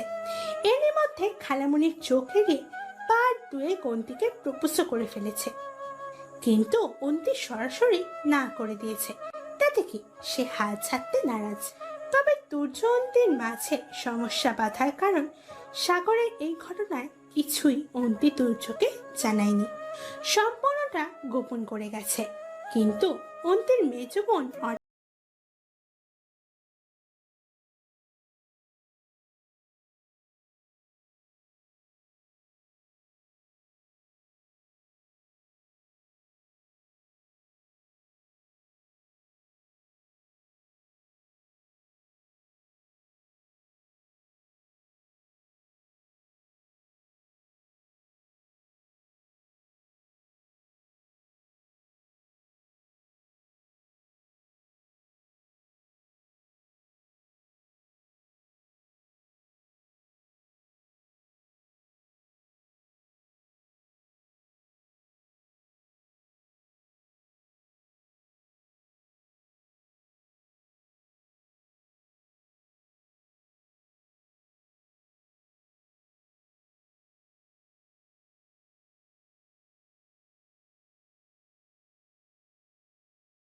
বলেই পুলিশরা তুর্যকে টানতে টানতে থানায় নিয়ে যায়। পুলিশের ভাষ্য মতে গত 3 দিন আগে তুর্যদের ব্যাচের একটি মেয়ে নিখোঁজ হওয়ার আগে মেয়েটিকে নাকি শেষবারের মতো একদল ছেলের সাথে দেখা গিয়েছিল। সেই ছেলেদের দলটি ছিল তুর্যদের দল। মেয়েটার পরিবারের অভিযোগ তুর্যরাই মেয়েটাকে লুকিয়ে রেখেছে খারাপ কিছুর উদ্দেশ্যে। যেহেতু তুর্যই ছিল ওই ছেলেদের গ্রুপের সবচেয়ে পরিচিত মুখ, তাই সন্দেহের দিন সবার আগে গেঁথেছে তুর্যর দিকে। তুর্য সহ বাকি সবাইকে পুলিশ থানায় নিয়ে গেছে। এদিকে তমসা বেগমের আহাজারি দেখে কে? টানা 4 দিন পর অন্তির বাবার প্রচেষ্টা তুর্যকে জামিনে ছাড়িয়ে আনা হয়। অন্তির বাবার এক বিশেষ বন্ধু ছিল পুলিশের এক উচ্চপদস্থ কর্মচারী। সেই সূত্রে কোনো মতে তুর্যকে জামিনে বার করা হয়। এই 4 দিনে প্রায় সবাইকে পালা করে টর্চার করা হয়েছে সত্যি কথা বার করার উদ্দেশ্যে। এর মাঝে ঘটনাটা নানা রকম যোগাযোগের মাধ্যমে ছড়িয়ে গেছে।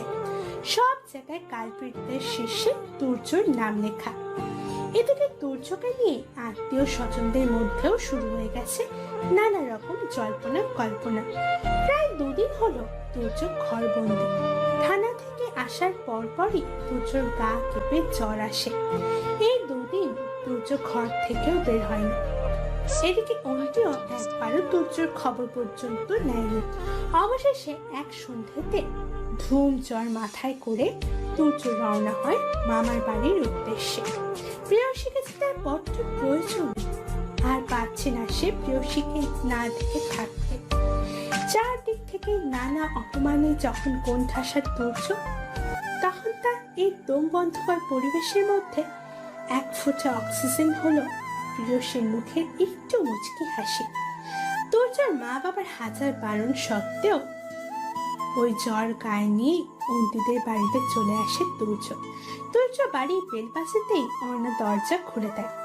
তুর্য মুচকি হেসে পিচ্ছি অর্ণার দিকে হাত বাড়িয়ে দেয়, কিন্তু অর্ণা তুর্যকে দেখে লাফ দিয়ে দূরে সরে আসে। তুর্য একটু অবাক হয়, তারপর পকেট থেকে একটা বড় চকলেট বার করে দেয় অর্ণাকে, কিন্তু অর্ণা তা না নিয়ে ছুটে লাগায় ভেতর দিকে। তুর্য এবার বেশ অবাক হয় যে অর্ণা তুর্যকে দেখলেই 2 হাত বাড়িয়ে দেয়। সে অর্ণা কিনা আজ এমনকি পিচ্ছিটা চকলেটটাও নিল না। তুর্য এবার আবার মুচকে আসে, হয়তো অন্তির মতো সেও অভিমান করে আছে। তুর্য পা টিপে টিপে হাঁটা ধরে অন্তির ঘরে। অন্তি তখন বারান্দায় গিয়ে গুনগুন করে গান গাইছিল। তুর্য গুটি গুটি পায়ে অন্তির কাছে এসে অন্তিকে জড়িয়ে ধরে। তারপর অন্তির কাঁধের ওপর থেকে চুল সরিয়ে নাক ডুবায় অন্তির ঘাড়ে। এবার অন্তির জ্বলন্ত অগ্নিকুণ্ডের মতো তক করে চলে ওঠে। শরীরের সর্বশক্তি দিয়ে ধাক্কা মারে তুর্যকে। হঠাৎ ধাক্কাটা সামলাতে না পেরে তুর্য দূরে সরে যায়। অন্তির চোখ দুটো জল জল করছে ডাকে। তুর্য এবার আবার হাত বাড়ায় অন্তির দিকে। Antu baby, I am so sorry. আমার আরও আগে তোমার কাছে আসা উচিত ছিল, কিন্তু আসবো কি করে? পুলিশ তো তোমাকে জেলে ভরে দিয়েছিল, তাই না? অন্তু, কথাটা বলে তুর্য অন্তির হাত ধরে জোরে হ্যাচকা টান দিয়ে অন্তিকে বুকের সাথে জড়িয়ে নেয়। এবার অন্তি রেগে গিয়ে তুর্যর গালে ঠাটি একটা জ্বর মারে। লম্পট কোথাকার, একটা মেয়ের সর্বনাশ করে স্বাদ মেটেনি, এখন এসেছো আমার সর্বনাশ করতে? অতীত তো অতীতই হয়, অতীতকে নিয়ে বাঁচা যায় বলুন? আমি আপনার অতীত আর জিনিয়া আপু আপনার বর্তমান। তাই আমি তোকে ডিভোর্স দেবো। হ্যাঁ, সত্যিই আমি তোকে ডিভোর্স দেবো। আমার জীবনে তোর জন্য কোনো জায়গা নেই। তুর্য কথাগুলো বলে সেখান থেকে যেতে নিলেই অন্তি তুর্যর হাত চেপে ধরে। তাহলে আমাকে বিয়ে করলেন কেন? আর আমার সাথে ওসব কেন করলেন বলুন? আমার ইচ্ছে হয়েছে তাই। তুমি সত্যি আমাকে আর ভালোবাসো না, তাই না? আমার ঘেন্না করে তোর দিকে তাকাতে। তাহলে আমাকে ছেড়ে দাও না কেন? আমাকে যেতে দাও, আমি তো ভালোই ছিলাম। এবার তুর্য তেলে বেগুনে জ্বলে উঠল। অন্তির গলা চেপে ধরে, তুই কি ভেবেছিস তুই চাইবি আর আমি তোকে তোর সাগর ভাইয়ের কাছে দিয়ে আসবো? ভুল।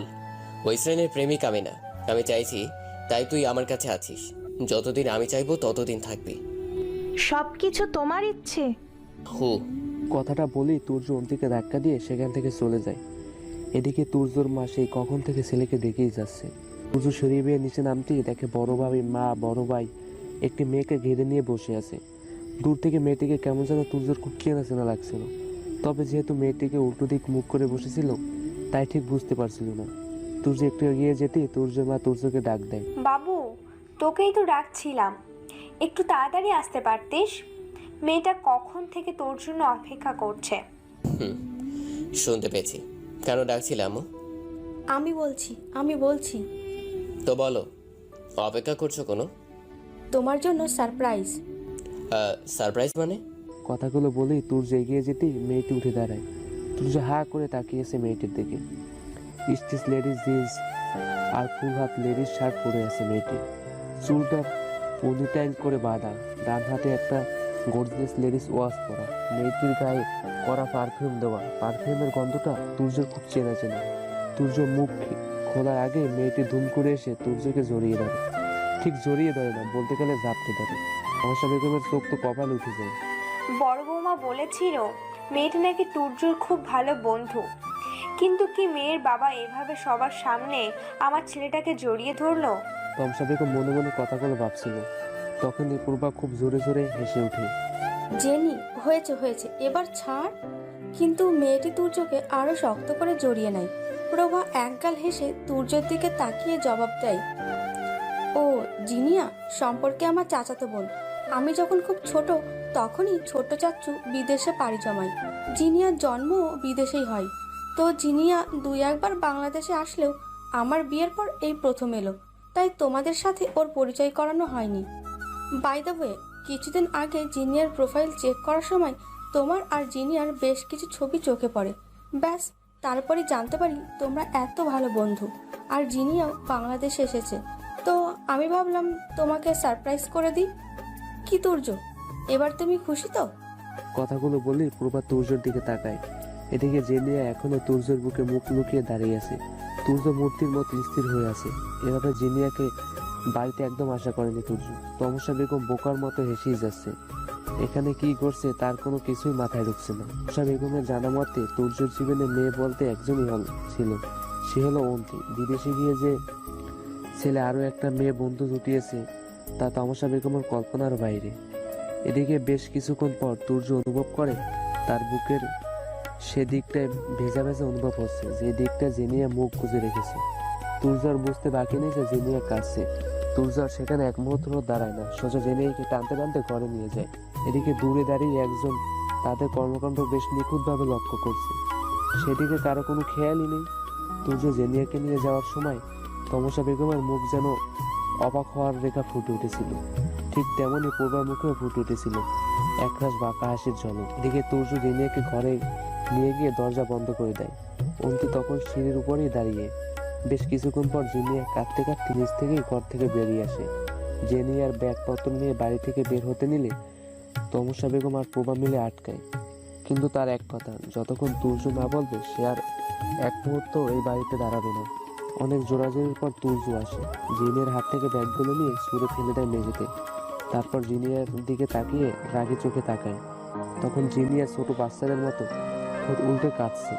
আমি বলছি তো, তোমার এই বাসা থেকে কোথাও যাওয়ার দরকার নেই, তুমি এখানেই থাকবা। অন্তত ততদিন থাকবা যতদিন তুমি থাকতে চাও। জিনিয়ার যাওয়া আটকানোর জন্য তুজোর একটু কথাই যথেষ্ট ছিল। সারাদিন বাড়িতে এত কিছু ঘটে গেছে, তার কোনোটাতেই অন্তির কোনো ভূমিকা ছিল না। বলতে গেলে আজ গোটা দিনটাই অন্তির নিজেকে ঘরবন্দি করে রেখেছে। এদিকে অন্যদিনের মতো ফুপি শাশুড়িও অন্তিকে নিচে ডাকেনি রান্না করার জন্য। বাড়িতে মহা অতিথি এসেছে, তার জন্য মহাভোজের আয়োজন সুসম্পন্ন তিনি নিজের হাতেই করেছেন। অবশ্য প্রভা শাশুড়িকে হেল্প করেছে, তবে সবগুলো রান্নাই তমসা বেগম নিজের হাতেই করেছেন। রাতের খাবার শেষে যে যার ঘরে চলে যায়। আজ দুপুরের পরে তুর্যকে বিশ্ববিদ্যালয়ে শহরেই কাটাতে হয়। জয়নিং এর ব্যাপারেও বেশ কিছু অফিসিয়াল কাজও পড়েছিল। তুর্যর বাড়ি ফিরতে ফিরতে প্রায় 11টা বেজে গেছে। তুর্য রাতের খাবারও বাইরে থেকে খেয়ে এসেছে। তুর্য ঘরে এসে দেখে অন্তি বিছানায় ছড়িয়ে ছিটিয়ে শুয়ে আছে। তুর্য অন্তির গায়ে কাঁথা টেনে দিতে নিলেই অন্তি উঠে যায়। কিছুক্ষণ তুর্যের দিকে তাকিয়ে থেকে বালিশের খাতাটা হাতে নিয়ে হাঁটা ধরে বারান্দার দিকে। তুর্য একটু অবাক হয়, অন্তিকে প্রশ্ন ছুড়ে দেয়, কই যাচ্ছ? অন্তি একটু হাসে, বারান্দায়। কেন, আমি কি বারান্দায় যেতে বলেছি? না, তবে আপনার ঘরে আমার জন্য কোনো জায়গা নেই। যে ঘরের আসল মালিক সে তো চলেই এসেছে, তাই আমাকে তো আমার জায়গা ছাড়তেই হবে। কথাটা বলি অন্তি বারান্দায় চলে গিয়ে ভেতর দিক থেকে দরজা বন্ধ করে দেয়। তুর্য আর কিছু বলে না।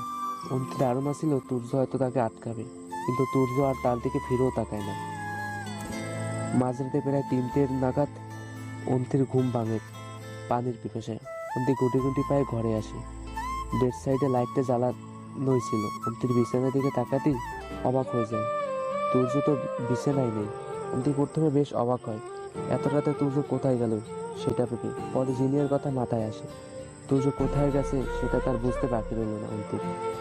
অন্তির রাগে গম গম করতে করতে সেখানেই বসে পড়ে। অন্তির চোখ বেয়ে কয়েক ফোঁটা পানি পড়ে। অন্তি বেশ কিছুক্ষণ অপেক্ষা করেও তখন তুর্য ফিরে না। তখন অন্তি গুটি গুটি পায়ে হাঁটা ধরে জিনিয়ার ঘরের দিকে। অন্তি ধীরে ধীরে পায়ে এগিয়ে যায় জিনিয়ার ঘরে।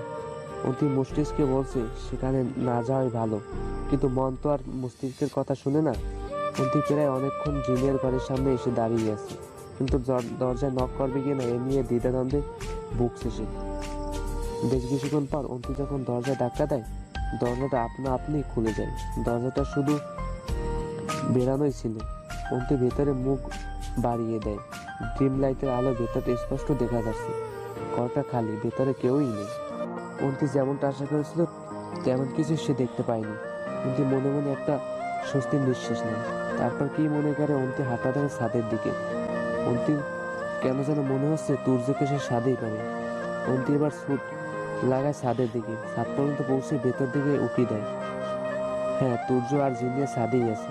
তুর্য উঁকি দিকে মুখ করে আকাশের দিকে তাকিয়ে আছে, আর জিনিয়া তুর্যকে পেছন থেকে জড়িয়ে রেখেছে।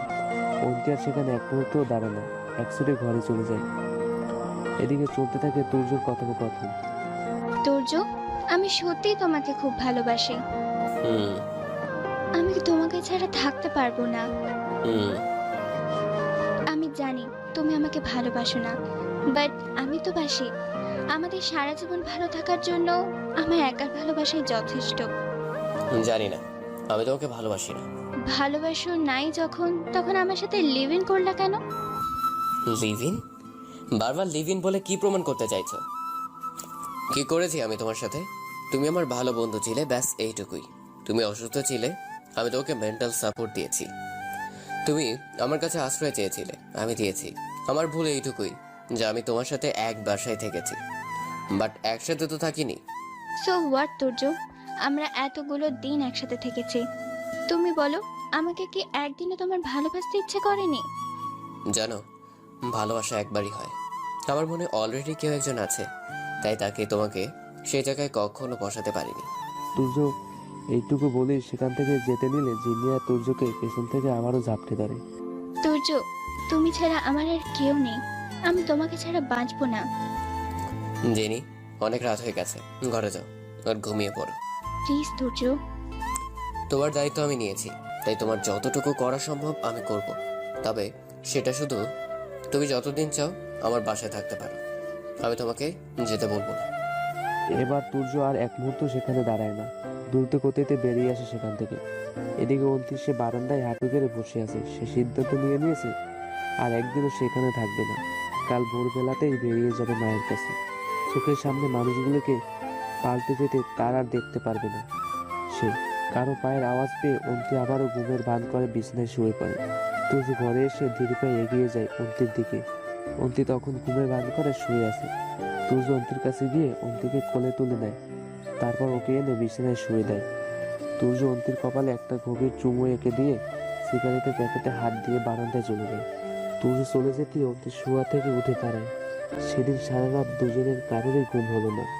সকালবেলা ঘুম ভাঙার পরেই তুর্য নিচে নেমে আসে।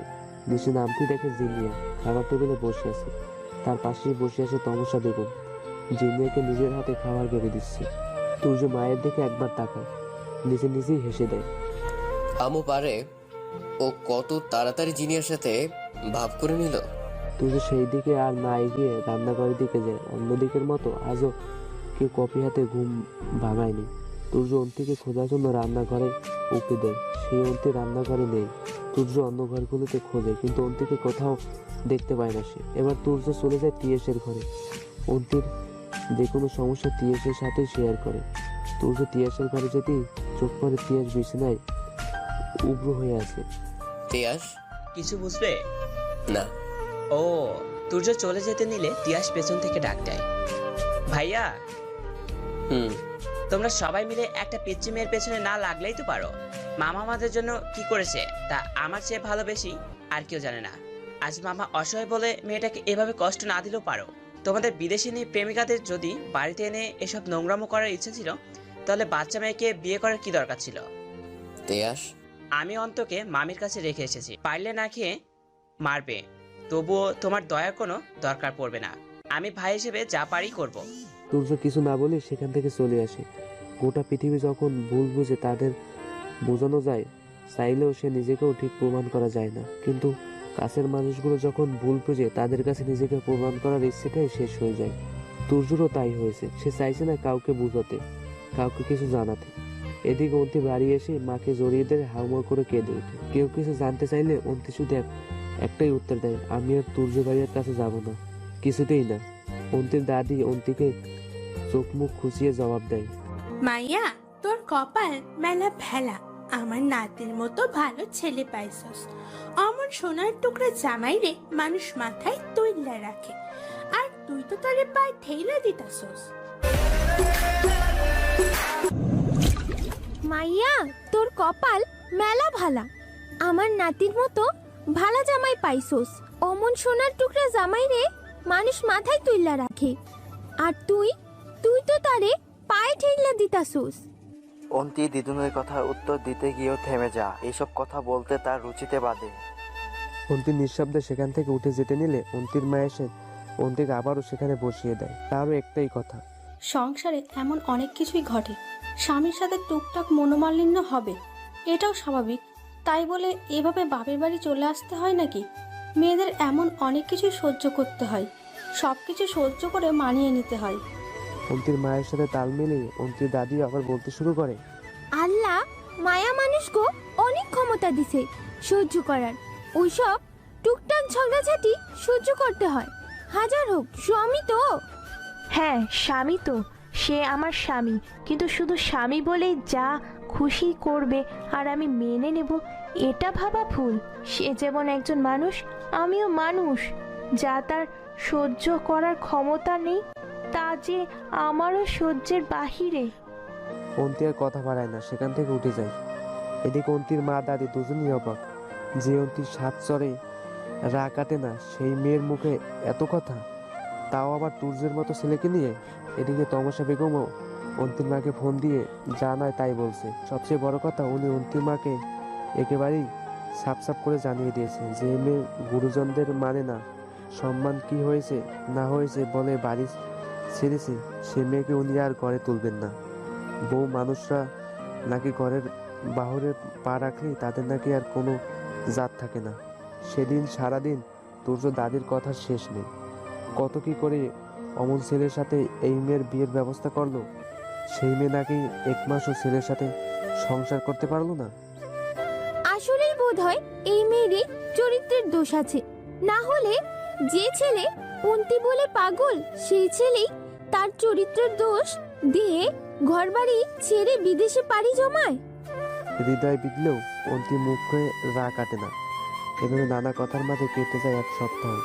এই এক সপ্তাহে তুর্যের সাথে একবার অন্তির যোগাযোগ হয়নি, তবে নানুমণি আর মামির সাথে তার দিব্যি কথা হয়েছে। আর সকালেই তিয়াস হাজির। তিয়াস এসেই অন্তিকে তৈরি হতে বলে। কোনো কারণ ছাড়াই তিয়াসের এমন আবদারে সবাই অবাক। প্রথমে সবাই ভেবেছিল তিয়াস হয়তো অন্তিকে নিয়ে এতে এসেছে, কিন্তু তিয়াস সবাইকে অবাক করে দিয়ে অন্তিকে কলেজে ইউনিফর্ম পরে তৈরি হতে বলে। তিয়া কোনো প্রশ্ন না করেই তৈরি হয়ে যায়। অন্তি জানে তার তিয়াস ভাইয়া যা করবে তাতে তারই ভালোই হবে। তিয়াস অন্তিকে নিয়ে সোজা কলেজেই চলে যায়। অন্তিকে ক্লাসে ঢুকিয়ে দিয়ে অফিস রুমে চলে যায়। অন্তি গত কয়েক মাসে বেতন বাকি থাকায় রেজিস্ট্রেশন ফি সহ কলেজের সকল ফি পরিশোধ করে দিয়ে রওনা হয় নিজের কলেজের উদ্দেশ্যে। অনেকদিন পর কলেজে বন্ধু বান্ধব পড়াশোনা সব মিলিয়ে অন্তির সারাদিনটা বেশ ভালোই কেটেছে। তবে তুর্যর সাথে অন্তির বিয়ে নিয়ে সব বন্ধুদের মাঝে একটাই উত্তেজনা ছিল, সেটা হলো সাময়িক।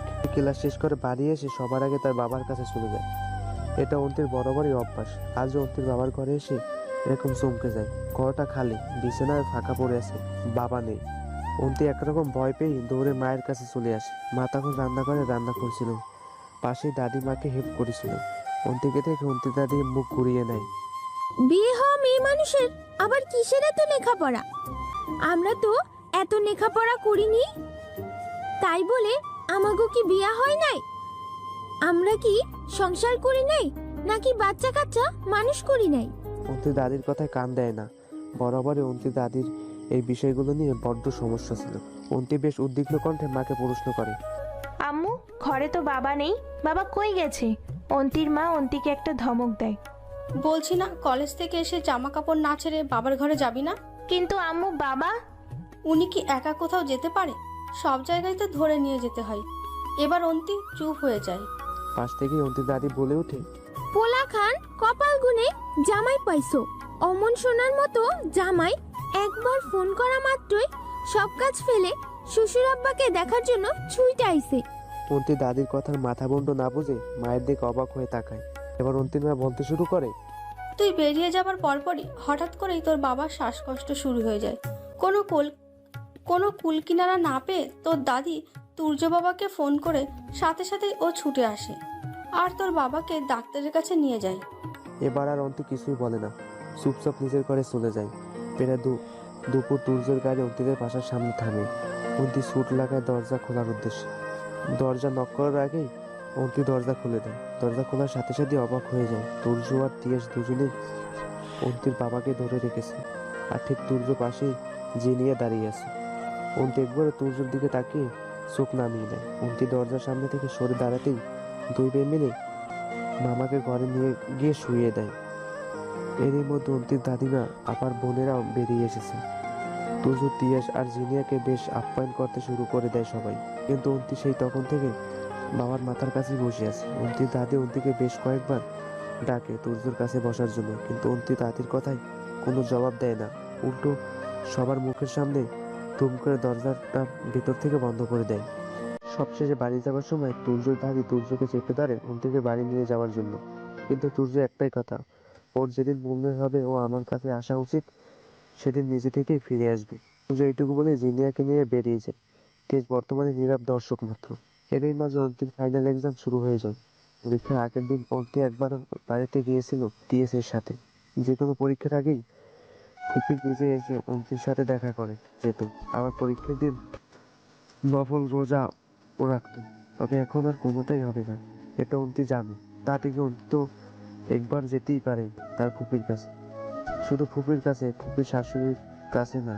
অন্তিকে টিএস ওই বাড়িতে নিয়ে এসে অন্তি বাড়ির ভিতরে ঢুকতেই দেখে প্রভা, ভাবি আর জিনিয়া ড্রয়িং রুমে বসে আছে। অন্তিকে দেখে দুজনের মুখ কালো হয়ে যায়। প্রভা তো একরকম দেরিই আসে।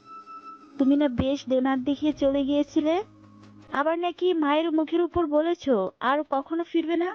তাহলে কি তিয়াস, তোমার আদরের বোনকে আবার ফিরিয়ে আনলে কেন?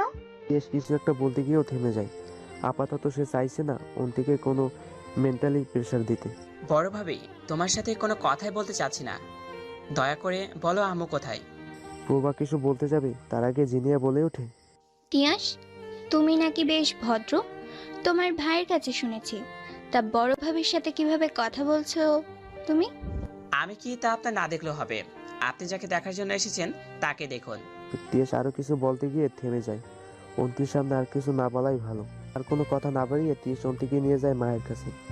তমাশা বেগম তখন রান্না করে দাঁড়িয়ে দাঁড়িয়ে কফি বানাচ্ছিল প্রভা আর জিনিয়ার জন্য। হঠাৎ অন্তিকে দেখে ভূত দেখার মতো চমকে যায়। অন্তি, তুই? এসেছি, তবে ফিরে আসিনি। আমি এসেছি আমার ফুপি আম্মুর কাছে। তমাশা বেগম অন্তির কথার ওরে কি বলবে ঠিক বুঝতে পারছে না। ফুপি, কাল থেকে আমার পরীক্ষা শুরু। প্রত্যেকবার পরীক্ষার আগের দিন তুমি আমাকে দোয়া পড়ে দিতে। এবার তো তুমি আসলে না, তাই আমিই চলে এলাম। কথাগুলো বলে অন্তি ফুপির কাছে চলে যায়। ফুপিকে সালাম দেয়। তমাশা বেগম না চাইতেও মনে মনে দোয়া পড়ে। অন্তির মাথায় হাত রেখে ফু দিয়ে দেয়। অন্তির চোখ দুটো পানিতে ছলছল করছে। অন্তি এবার তমাশা বেগমের চুলের পায়ে থেকে সরিয়ে দিয়ে নিজের কফি পানি বসিয়ে দেয়। ফুপি, আমার আম্মু আমাকে ভালোই কফি বানাতে শিখিয়ে দিয়েছে। আমি তোমাদের কফি বানিয়ে দিয়ে আসছি, তুমি যাও। তমসা বেগম আর কোনো কথা না বেরিয়ে সেখান থেকে বেরিয়ে যান। অন্তি সবার জন্য কফি বানিয়ে সাজিয়ে গুছিয়ে যার যার হাতে কফির মগটা তুলে দেয়। টেবিলে পড়ে রয়েছে শুধু তুর্যর কফিটা। অন্তি একবারও ব্যাগপত্র নিয়ে সবাইকে সালাম দিয়ে উল্টো পথে বাড়ির শততর্গের দিকে হাঁটা ধরে। পেছন থেকে জিনিয়ে বলে ওঠে, বাহ অন্তি, তুমি তো ভালোই কফি বানাও। ধন্যবাদ। বাই দ্য ওয়ে, এখন আবার কই যাচ্ছ? বাড়ি। বাড়ি মানে? কিন্তু কেন? এখনই তো এলে, আবার এখনই যাবে? আমি না গেলে তুমি আসবে কি করে? মানে আমি যত তাড়াতাড়ি যাব তুমি তত তাড়াতাড়ি আসবে। এইটুকু বলেই অন্তি মুখ খুইয়ে নেয়। জিনিয়া বেশ বুঝতে পেরেছে অন্তির কথার মানে। অন্তি আর এক মুহূর্ত না দাঁড়িয়ে সোজা বাইরে বেরিয়ে যায়। বাইরে তিয়াস আগে থেকে অন্তির জন্য অপেক্ষা করেছিল। তিয়াস অন্তিকে নিয়ে বাইকে করে বেরিয়ে যায়। ঘরের বারান্দা থেকে তুর্য অন্তির আসা যাওয়া দুটোই দেখছিল।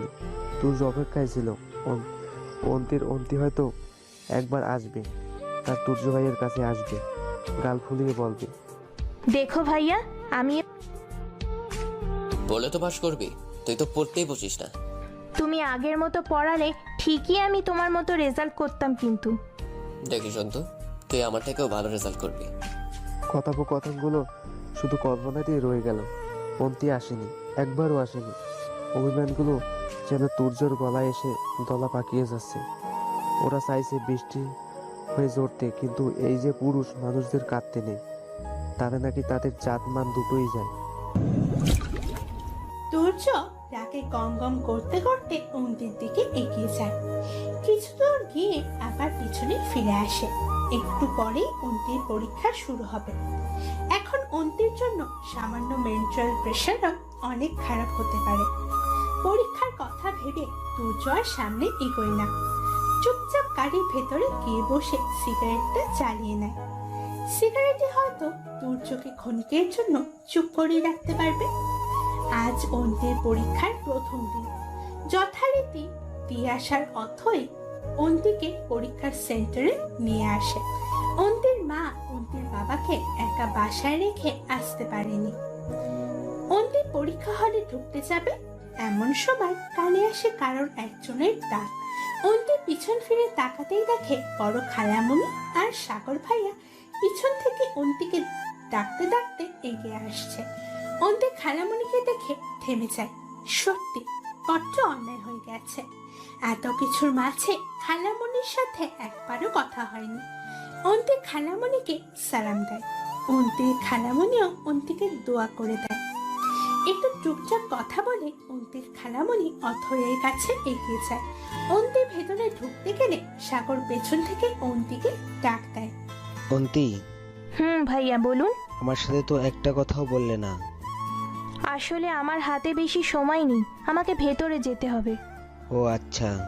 অন্তি, তুমি নাকি তুর্যকে? প্লিজ ভাইয়া, এইসব কথা বলার সময় এখন না। ও সরি, তুমি ভালো করে পরীক্ষা দাও। আজ তো আমরা আছি, পরে না হয় কথা হবে। অন্তির কথা না পারে দ্রুত পায়ে ভেতরে চলে যায়। এদিকে তুর্য যখন অন্তির এক্সাম সেন্টারে পৌঁছায় তখনই চোখ চায় অন্তির দিকে।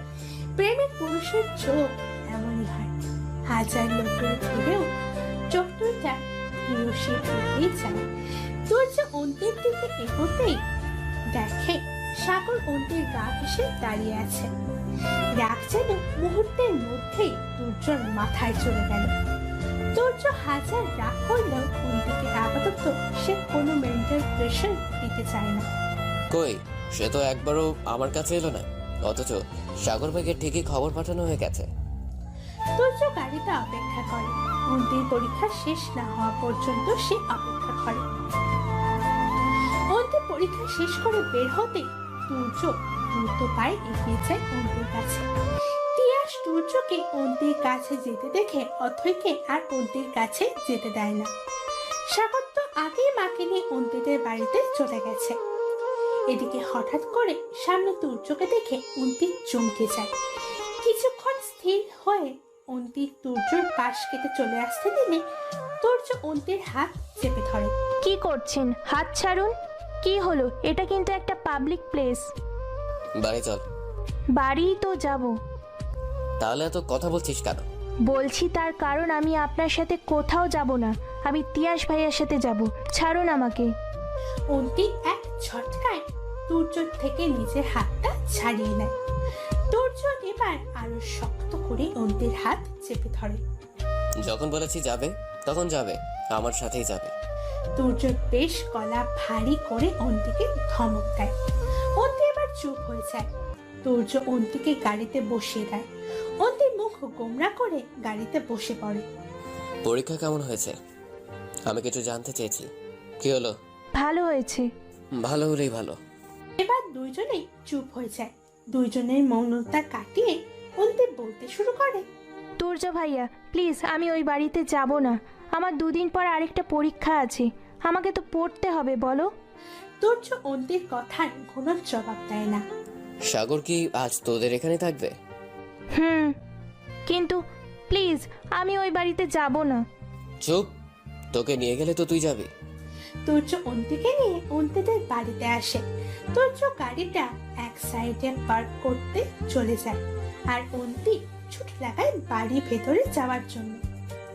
অন্তির বাড়ির কলিং বেলটা পরপর 2বার বাজাতেই সাগর এসে দরজাটা খুলে দেয়। অন্তিকে দেখে সাগর এলইডি বাল্বের মতো জ্বলে ওঠে। অন্তি, তুমি এসেছো? দেখতেই তো পাচ্ছ এসেছি। এখন সরো সামনে থেকে, ভেতরে যেতে দাও। অন্তি, আমার তোমার সাথে কিছু কথা ছিল। আগে আমাকে ভেতরে তো যেতে দেবে। সাগর আর অন্তির গোটা নামটা মুখে নিতে পারেনি। অন্তির পিছনে তুর্যকে দেখা মাত্র এলইডি বাল্ব যেন মুহূর্তে ফিউজ হয়ে যায়। সাগর দরজার কাছ থেকে সরে দাঁড়ায়। তুর্য বেশ তোড়জোড় করেই এসেছে। অন্তির পরীক্ষা শেষ না হওয়া পর্যন্ত তুর্য অন্তির সাথেই থাকবে। তুর্যর এই সিদ্ধান্তে অন্তি নারাজ হলেও মা আর তাদের মুখের উপর কোনো কথা বলার জো নেই তার। অন্তির সারা দিনটা বইয়ের মুখ বুঝে কেটে যায়। তুর্য সারাদিন অন্তির পাশে পাশেই আছে, যদিও কেউ কারোর সাথে কোনো কথা বলছে না, তবুও অন্তি যেখানে যেখানে যাচ্ছে তুর্য অন্তিকে ছায়ার মতো অনুসরণ করছে। অন্তির দাদি তো রীতিমতো তুর্যকে নিয়ে ঠাট্টা করা শুরু করে দিয়েছে। নাতি গো, তুই তো দেখছি ভালোই বউয়ের আঁচল ধরা হইছিস। তুর্য নানির কথায় শুধু একটু হাসে। এদিকে অন্তির গা জ্বলে যাচ্ছে। অন্তির এক মুহূর্ত তুর্যর সাথে থাকতে ইচ্ছা করছে না। রাতে সবাই যে যার মতো ঘরে শুতে এলে অন্তি তুর্য ঘরে আসে। অন্তি বইপত্র গুছিয়ে ঘর থেকে বেরোতে নিলে তুর্য অন্তিকে আটকায়। এগুলো নিয়ে কোথায় যাচ্ছিস? পাশের ঘরে। মানে? আমি রাতে পড়তে ভালোবাসি, তুমি এটাও ভুলে গেছো? তো আমি আলো জ্বালিয়ে পড়লে তুমি ঘুমাবে কি করে?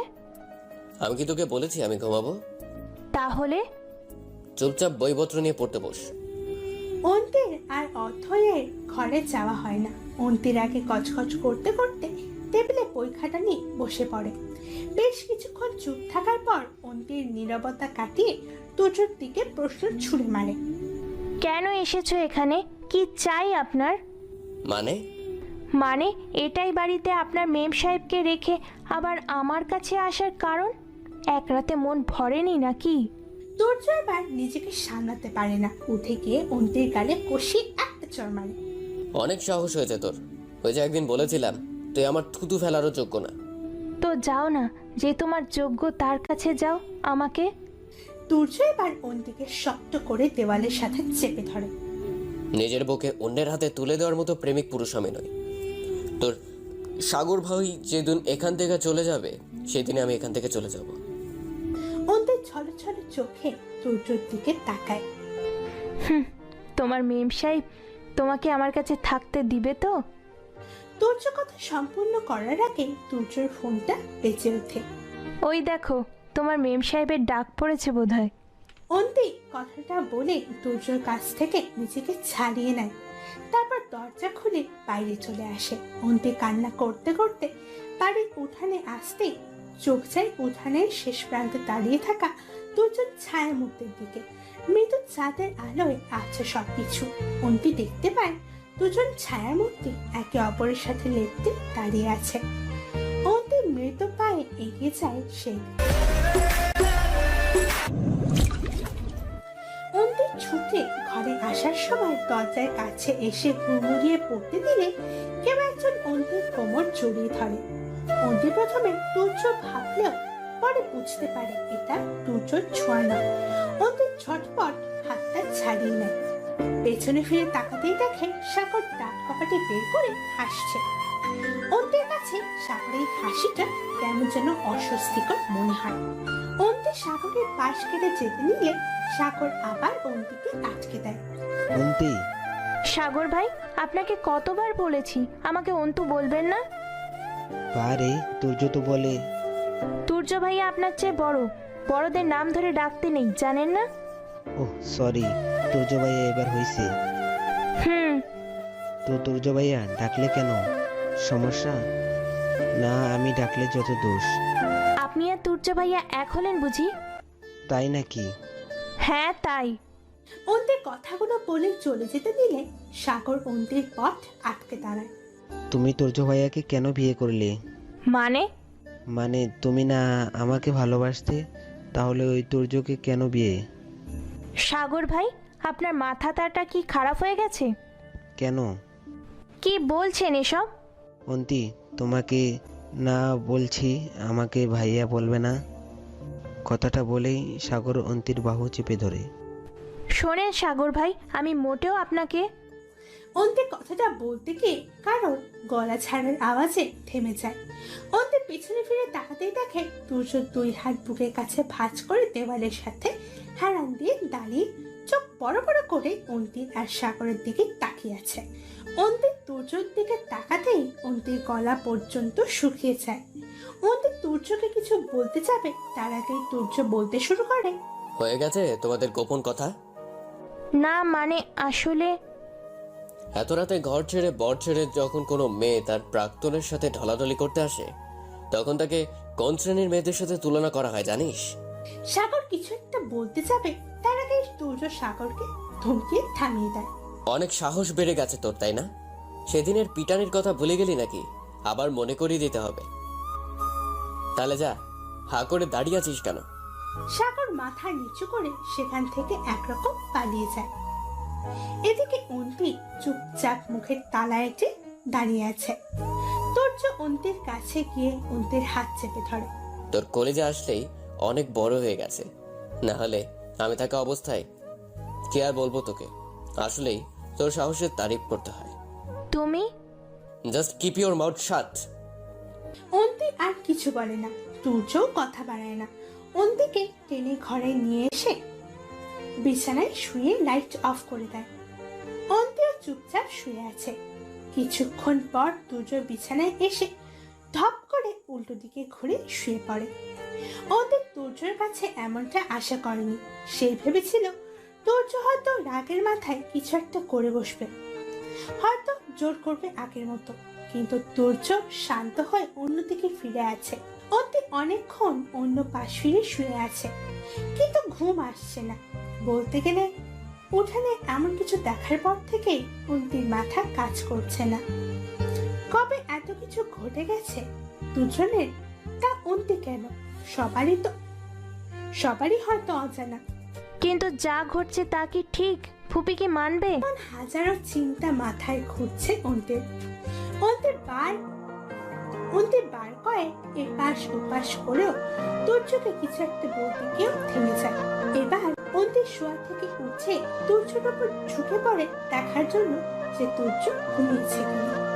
অন্তি উবু হতেই তুর্য দুম করে এপাশ করে যায়। অন্তিও হুমড়ি খেয়ে তুর্যর গায়ের উপর পড়ে যায়। তুর্য মুচকিয়ে হেসে অন্তির দিকে তাকায়। মাঝরাতে একা অসহায় ছেলে পেয়ে বেশ তো ঝাঁপিয়ে পড়েছিস। ঘরে তোর বাবা ভাই নাই? মানে আমি একা একটা ছেলে মানুষ, একা ঘরে আমার উপর। আমার বয়ে গেছে তোমাকে। ছি ছি, আপনি আসলেই খুব খারাপ। অন্তির আগে ফসফস করতে করতে উঠতে দিলে তুর্য অন্তির মাথাটা তার বুকের ওপর চেপে ধরে। তুর্য মুচকি এসে জবাব দেয়, তোর ছোটবেলার স্বভাব আর গেল না। এই যে তুই মাঝে মাঝে আমাকে তুমি আপনি সব মিলিয়ে গুলিয়ে আমার উপর ওই আর কি। ধুর। অন্তু, কিছু বলবি? এবার অন্তি বেশ চিন্তায় পড়ে যায়, তুর্যকে বলবে কি না। কথাগুলো তুর্যকে বলে কি ঠিক হবে কি না তা ওর মাথায় ঢুকছে না। তখন অন্তি কান্না করতে করতে উঠানের শেষ প্রান্তে দাঁড়িয়ে থাকা দুজন ছায়ামূর্তির দিকে। মৃদু চাঁদের আলো আছে সবকিছু। অন্তি দেখতে পায় দুজন ছায়ামূর্তি একে অপরের সাথে লেপ্টে দাঁড়িয়ে আছে। অন্তি ধীর পায়ে এগিয়ে যায় সেদিকে। একটু এগোতেই অন্তির কাছে ছায়ামূর্তির উপর একটু একটু করে স্পষ্ট হতে থাকে। মৃদু চাঁদের আলোতেও দুজনকে চিনতে একটু কষ্ট হলো না অন্তির। অথই আর তিয়াস। অথই তিয়াসের বুকে মাথা রেখে দাঁড়িয়ে আছে, আর তিয়াস অথইকে শক্ত করে জড়িয়ে ধরে রেখেছে। অথই একটু সরে আসতেই তিয়াস অথইকে আবার কাছে টেনে নেয়। অথয়ের কপালে একটা গভীর ভাবে চুমু এঁকে দেয়। অন্তি আর সেখানে দাঁড়ায় না, ছুটে লাগায় ঘরের দিকে। তখনই সাগর অন্তির দেখা হয়। তারপর উঠবো ঝামেলা। তুর্য অন্তিকে চুপ থাকতে দেখে এবার তুর্য মুখ খোলে। কি হলো, তাড়াতাড়ি বল। কাল কিন্তু তোকে খুব ভোরে উঠতে হবে, নামাজ পড়তে বসা লাগবে। অন্তি মুখ কালো করে জবাব দেয়, কি হলো বল। আসলে ভাইয়া আর অথইকে। কাবাব মেয়ে হাড্ডি হওয়ার স্বভাব তোর কখনো যাবে না, তাই না? মানে? ওরা দুজন দুজনকে ভালোবাসে অনেক আগে থেকে। কি? আপাতত তোর এসব নিয়ে না ভাবলেও চলবে, ঘুমাই যা। কি? চুপ। শুভরাত্রি। শুভরাত্রি। অন্তি তুর্যকে এইটুকু বলে তুর্যর গায়ের ওপর সবটুকু ভর ছেড়ে দেয়। তুর্য অন্তিকে আরো শক্ত করে জড়িয়ে ধরে। আমার সবটুকু যতটা আমি জমিয়ে রেখেছি, সবটুকু অভিমান জমিয়ে রেখেছি সবটুকু ভালোবাসা। একদিন সব উপচে পড়বে, ভেঙে যাবে সেই ধৈর্যের বাঁধ। এইটুকু বলেই তুর্য চোখ বুজে নেয়। খুব ভোরবেলা তুর্য অন্তি দুজনেই জেগে যায়। দুজনেই একসাথে অজু করে নামাজ পড়ে নেয়। তুর্য অন্তিকে পড়তে বসে বাইরে চলে যায়। বরাবরই তুর্যের স্বভাব সকাল সকাল ঘুম থেকে উঠে খোলা আকাশের নিচে হাঁটা। অন্তি পড়তে পড়তে হঠাৎই তার ফোনটা বেজে ওঠে। মেসেজ এসেছে। অন্তি সেই দিকে গ্রাহ্য না করে আবার পড়ায় মনোযোগ দেয়। কিন্তু এবার পরপর বেশ কয়েকটা মেসেজ একসাথে আসে। এবার আর অন্তি কৌতূহল ধরে রাখতে পারে না, পড়া থেকে উঠে পড়ে। ফোনটা হাতে তুলে নেয়। একটা আননোন নাম্বার থেকে বেশ কয়েকটা SMS এসেছে। অন্তি বেশ অবাক হয়ে SMS গুলো ওপেন করতেই অন্তির বুকটা ধক করে ওঠে। SMS এ কেউ একজন বেশ কয়েকটা ছবি পাঠিয়েছে। ছবিগুলো তুর্য আর জিনিয়া বেশ ক্লোজ পিক। সবগুলো ছবিতে দুজন বেশ কাছাকাছি, যতটা কাছাকাছি স্বামী স্ত্রীর থাকা উচিত। SMS এ কেউ একজন অন্তিকে বেশ কয়েকটা ছবি পাঠিয়েছে। ছবিগুলো তুর্য আর জিনিয়ার ক্লোজ কিছু মোমেন্টে। সবগুলো ছবিতে দুজন বেশ কাছাকাছি রয়েছে, যতটা কাছাকাছি স্বামী স্ত্রীর থাকা উচিত। অন্তি বেশ কিছুক্ষণ এইদিকে একভাবে তাকিয়ে আছে। কেন যেন অন্তি নিজেকে বেশ অনুভূতি শূন্য লাগছে। তবে এমন কেন লাগছে তা অন্তির অজানা। সে তো আগে থেকেই জানতো যে তুর্য ভাইয়া আর তার মেম সাহেবের সম্পর্কটা বেশ গভীর, এতটাই গভীর যতটা গভীর হওয়ার সাধ্য অন্তিরও নেই। বলতে গেলে এতগুলো বছরেও সেই সাহস অন্তির হয়নি। তুর্য কখনো চায়নি অন্তি মোবাইলটা ছুঁড়ে মারে বিছানায়। কাল রাতেও যাকে এতটা আপন লাগছিল, আজ সে আবার দূরে সরে গেল, অনেকটা দূরে। যতটা দূরে রাখলে অন্তরাত্মা শান্তি পাবে। কারোর পায়ের শব্দে অন্তি বইয়ের দিকে মনোযোগ দেয়। ঠিক মনোযোগ দেয় বললে ভুল হবে, বলতে গেলে মনোযোগ দেওয়ার ভান করে।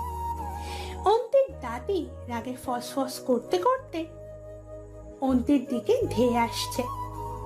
এসেই মুখের ওপর অন্তির বইটা বন্ধ করে দেয়। অন্তির দাদের দিকে মুখ তুলে তাকায়। কিছু বলবে? হ্যাঁ গা, কেমন বউ তুই? বর সকাল সকাল বেরিয়ে গেল কোথায়, তার জন্য নাস্তা পানি বানিয়ে অপেক্ষা করবি বরের জন্য? সে যখন বাড়ি ফিরবে তার মুখের সামনে তুলে ধরবি, তা নয় বইয়ে মুখ গুজে বসে আছিস। না জানি কত বিদ্ধে ধরি হয়েছিস তুই। তুর্য ভাইয়াকে ব্রেকফাস্ট দেওয়ার জন্য আম্মু আছে, বোনেরা আছে, সবচেয়ে বড় কথা তুমি আছো। আমি না থাকলেও চলবে।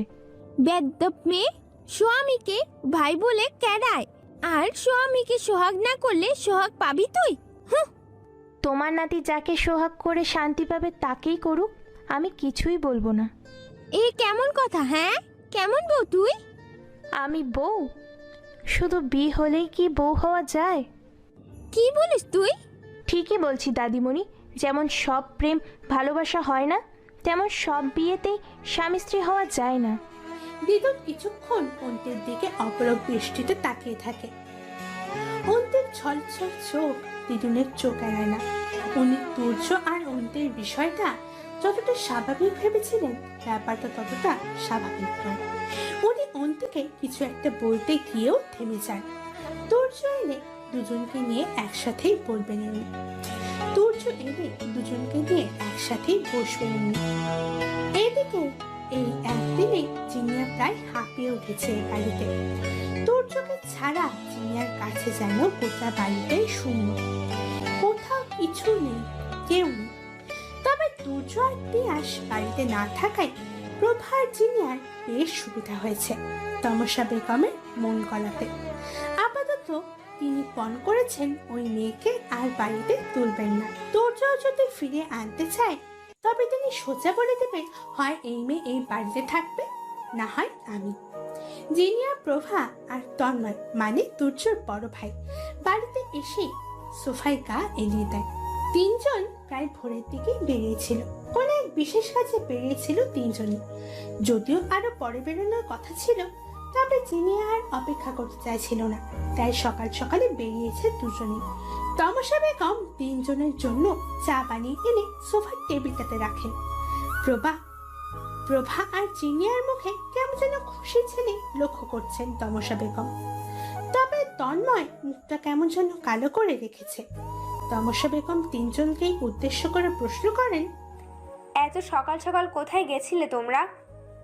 প্রভা শাশুড়ির প্রশ্নের উত্তর দেয়, একটু বাইরে বেরিয়েছিলাম।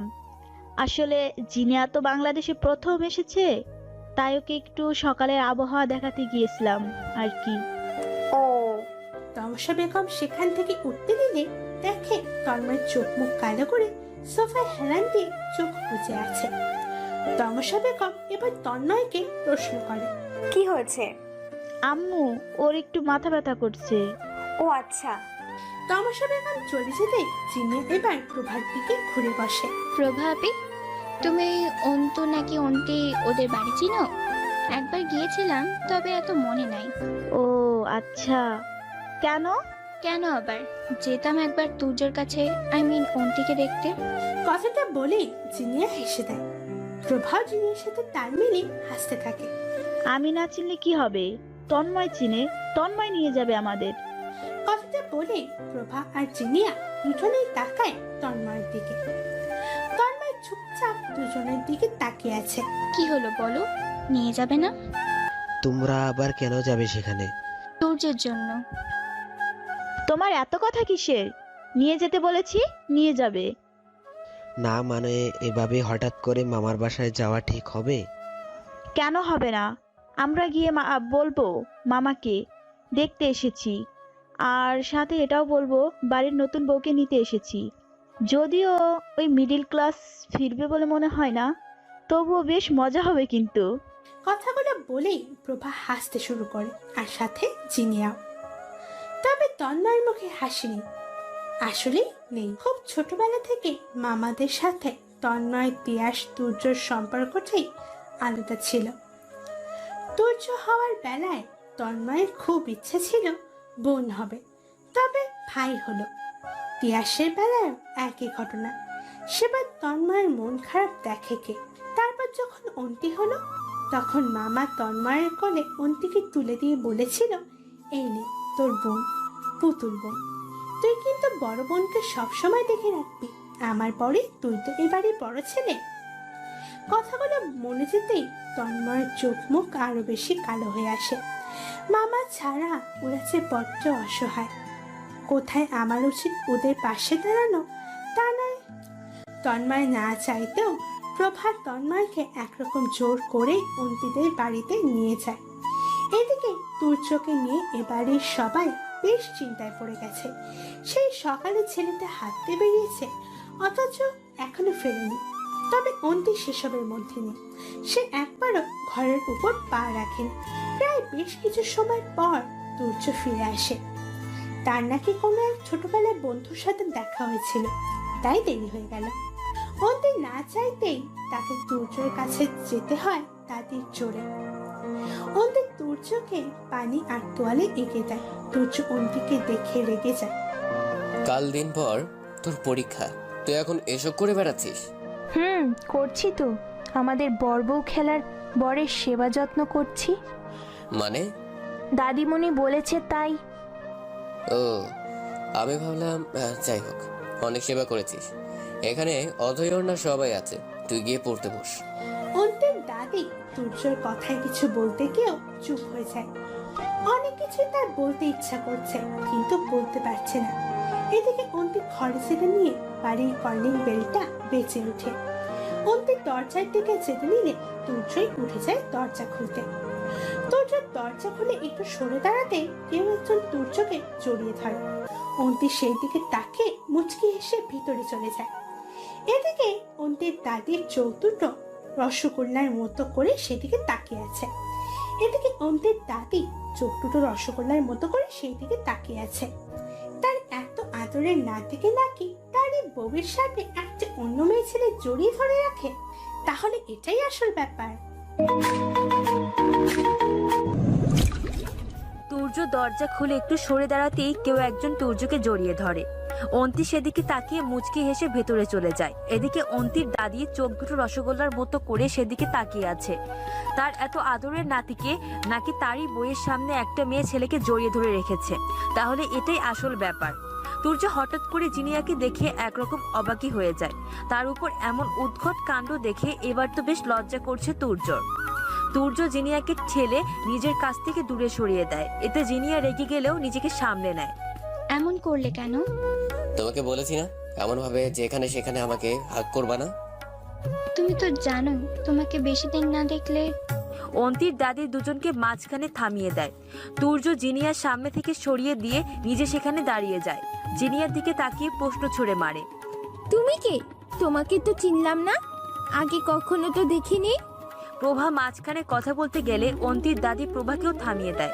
প্রশ্নটা আমি এই মেয়েকে করেছি বৌমা, তোমাকে না। প্রভা চুপ হয়ে যায়। জিনিয়া উত্তর দেয়, আই এম জিনিয়া। জিনিয়া এইটুকু বলে তুর্যর দিকে তাকাতেই তুর্য বলতে শুরু করে, নানুমণি, ও জিনিয়া, ও আমার ক্লাসমেট। আমি বিদেশে পড়াশোনা করাকালীন ওর সাথে আমার পরিচয় হয়, আর ও বড় ভাবির কাজিন, মানে চাচাতো বোন। তুর্য এইটুকু বলেই থেমে যায়। জিনিয়া একভাবে তুর্যর দিকে তাকিয়ে আছে। তুর্য সবার সামনে ওর পরিচয় শুধু ক্লাসমেট দিয়েছে, জিনিয়া এমনটা আশা করেনি। অন্তির দাদি গলা ভার করে জবাব দেয়, বিদেশে গিয়ে এমন বিদেশিনী মেম সাহেব বন্ধু বানিয়েছো? কই, আমাকে তো কিছু বলনি। না আসলে নানুমণি। হয়েছে হয়েছে, নানু ভাই বাইরে থেকে এসেছো, জামা কাপড় ছেড়ে ঘর থেকে বউ ডেকে নিয়ে এসো। নতুন নতুন বিয়ে করেছো, এখনই তো বউয়ের সেবা যত্ন সোহাগ নেবে। বউ পুরানো হয়ে গেলে কিন্তু আর আদর যত্ন পাবে না। কথাগুলো বেশ জোরে জোরে বলেছে অন্তির দাদি। তুর্যর কথাগুলো শুনে ঘরের দিকে যেতে নিলে জিনিয়া আবার তুর্যর হাত চেপে ধরে। তুর্য, আমি এসেছি, আমার কাছে একটু বসবে না? জানতে চাইবেন আমি কেমন আছি? জিনিয়া কথাগুলো বলে অন্তির দিকে তাকিয়ে থাকে, কিন্তু তুর্য সেদিকে গ্রাহ্য না করে ঘরে চলে যায়। তুর্য দরজার কাছে গিয়ে বেশ অবাক হয়। দরজাটা ভেতর থেকে বন্ধ। তুর্য বার কয়েক নক করলেও কেউ দরজা খোলে না। তুর্য আবারও ধাক্কাতে থাকে। এবার অন্তি সাড়া দেয়, দাদিমণি, বললাম না আমার সময় নেই, আমি নিচে যাব না। তোমার নাতির কি লাগবে না লাগবে সেসব দেখার মানুষ চলে এসেছে, আমাকে আর তার কোনো প্রয়োজন নেই। তুর্য অন্তির কথায় কিছুটা অবাক হলেও পরে বুঝতে পারে অন্তি কেন এরকম বলছে। এবার তুর্য আরো বেশি ধাক্কাতে থাকে। অন্তির আগে গজগজ করতে করতে দরজা খুলতেই তুর্যকে দেখতে পায়। তুর্যকে দেখে যেন তার সমস্ত রাগ নিমেষে শান্ত হয়ে যায়। কিছু বলবেন? ভেতরে যাব, ফ্রেশ হব। ও, আগে বললেই হতো। আমি তো ভাবলাম বান্ধবীকে দেখে সব ভুলেই গিয়েছেন। তুর্য একটু অন্তির দিকে তাকায়, তারপর মুখ বাঁকিয়ে টাওয়ালটা নিয়ে ওয়াশরুমের দিকে যায়। হ্যাঁ, ভুলেই তো গিয়েছি, তোর নামটাও ভুলে গেছি। আচ্ছা তুই কে বলতো? আমার না কিছুতেই মনে পড়ছে না। এদিকে জেনিয়া, প্রভা আর তন্ময় প্রায় ঘন্টা দুয়ে ড্রয়িং রুমে বসে বসে অন্তির দাদি আর অন্তির মায়ের সাথে বকবক করে যাচ্ছে। তুর্য বা তিয়াস দুজনের কেউই একবারের জন্য বাইরে আসেনি। এদিকে জেনিয়া বার কয়েক তুর্যর কাছে যেতে চাইলেও দাদি জেনিয়াকে আবার সেখানেই বসিয়ে দেয়। প্রভা ও নানি শাশুড়ির মুখের উপর কোনো কথা বলতে পারছে না, কারণ তমসা বেগম মা অন্তপ্রাণ। ভদ্র মহিলার কানে যদি মায়ের ব্যাপারে কোনো কথা যায়, উনি নিমেষে রুদ্রমূর্তি রূপ ধারণ করবেন। অবশেষে তিনজনই বাড়ি থেকে বেরিয়ে যায়, আর তন্ময় চলে যায় স্টুডিওতে।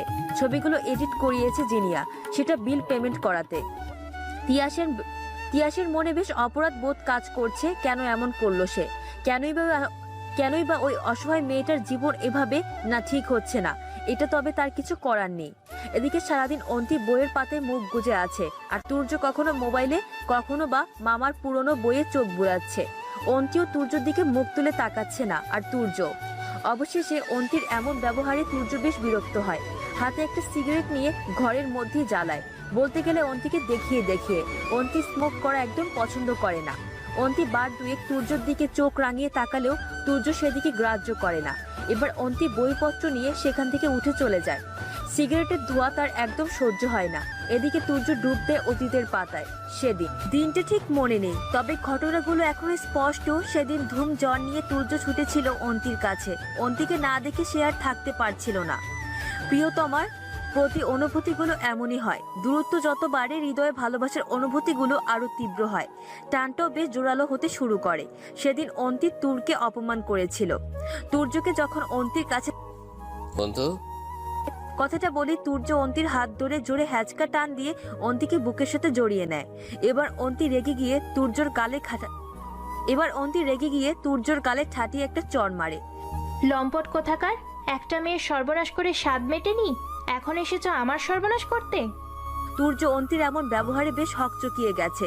ঠিক কি বলবে বা কি প্রতিক্রিয়া দেখাবে তা সে কোনোভাবেই বুঝতে পারছে না। কথায় আছে, অল্প শোকে কাতর আর অধিক শোকে পাথর। তুর্য অন্তির দিকে অপলক তাকিয়ে আছে, আর অন্তি অনর্গল বলেই যাচ্ছে, আমি তোমাকে ঘেন্না করি তুর্য ভাইয়া। কতটা নোংরা হয়ে গেছো তুমি। না হলে একটা মেয়ের সাথে তোমরা এতজন মিলে, ছি ছি। পুলিশ তোমাকে কেন ছাড়লো? আমি চাইবো পুলিশ যেন তোমাকে আবার ধরে নিয়ে যায়। আমি তোকে ভালোবাসি অন্তু, খুব ভালোবাসি। তোমার মতো নোংরা মানুষের মুখে ভালোবাসি কথাটা মানায় না। তুমি শুধু ব্যাস, অনেক বলে ফেলেছিস। যাকে ভালোবাসিস তাকে একটু বিশ্বাস করতে পারিস না? চুপ, একদম চুপ। এখন চুপচাপ এখান থেকে বেরিয়ে যাও, আর কখনো আমার কাছে আসবে না। অন্তির কথাগুলো বলি অন্যদিকে মুখ ঘুরিয়ে নেয়। এদিকে তুর্য আর এক মুহূর্ত সেখানে দাঁড়ায় না। মাঝে কেটে যায় 4 দিন। এই 4 দিন তুর্যর উপর রেগে কি গেছে তা তুর্য ভালো জানে। এলাকার লোকজন, আত্মীয় স্বজন, এমনকি নিজের বাবা, সবাই তুর্যকে বিভিন্নভাবে কথা শুনিয়েছে। এই অদ্ভুত পরিস্থিতিতেও দুজন মানুষ তুর্যর সাথে ছিল, এক তুর্যর মা আর এক তুর্যর মামা, মানে অন্তির বাবা। ঘটনাটার 5 দিনের মাথায় মেয়েটাকে খুঁজে পাওয়া যায়। মেয়েটা তুর্যদের গ্রুপের কয়েকজনের নাম নিলেও তুর্য সম্পূর্ণ নির্দোষ। তুর্য হোস্টেলে ফিরে আসার পরপরই মেয়েটার সাথে ঘটনাটা ঘটে, কিন্তু তুর্য কিছুই জানে না। সব জানাজানির পর তুর্য আবার ঢাকায় যাওয়ার ডেট পড়ে। তুর্যর বাবা আর মামা তুর্যকে বেশ শাসিয়ে ঢাকায় পাঠায়। ওই গ্রুপের কোনো ছেলের সাথে যেন তুর্য আর না মেশে। ঢাকায় যাওয়ার দিন তুর্যকে রিকশায় তুলে দেয় রেল স্টেশনে যাওয়ার জন্য। তুর্যর সাথে তিয়াসও ছিল। তুর্য রাস্তা দিয়ে যাওয়ার সময় চোখ যায় রাস্তার পাশে দাঁড়ানো 2 জন মেয়ের দিকে। মেয়ে দুজনকে চিনতে একটু কষ্ট হয় না তুর্যর।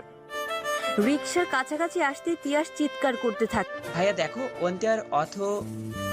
এই রিক্সা মামা দাঁড়ান, ওরা আমাদের সাথে দেখা করতে এসেছে। রিকশা ব্রেক করলে তুর্য রিকশাওয়ালাকে ধমক দেয়। তারপর না দাঁড়িয়ে সোজা যেতে বলে। অন্তি অপলকভাবে তাকিয়ে আছে তুর্য যাওয়ার দিকে। সেদিন তুর্য আর পেছন ফিরে তাকায়নি। দুজনের ভালোবাসার বাঁধনে ভাঙনের শুরুটা এভাবেই হয়েছিল। প্রেম যেমন মানুষের হৃদয়কে সাগরের মতো বিশাল করে তোলে, তেমনি এই প্রেমিক প্রেমিকের প্রেমিকার হৃদয়কে ছোট্ট তিলকের ন্যায় ক্ষুদ্র করে দেয়। তখন ইচ্ছে করে সেই ভালোবাসার মানুষটিকে গোটা পৃথিবীর থেকে আলাদা করে দিতে ইচ্ছে করে, তাকে হৃদয়ের কোনো গোপন কুঠিরে যত্ন করে সাজিয়ে রাখতে, নিজের জন্য, শুধুমাত্র নিজের জন্য। তুর্য অন্তিম মুখোমুখি দাঁড়িয়ে আছে। আমি আপনাকে সরাসরিই বলছি, আমি আপনার সাথে যাব না। Are you sure? 100%। আমাদের বিয়েটার জাস্ট কোনো মানেই হয় না তুর্য ভাইয়া। আপনি জিদের বসে বিয়েটা করেছিলেন, আর সবচেয়ে বড় কথা, আপনি যেই কারণে বিয়েটা করেছিলেন তা তো সেই দিনই মিটে গেছে। নতুন করে আর চাওয়া পাওয়া কোনো কি হিসেব বাকি আছে?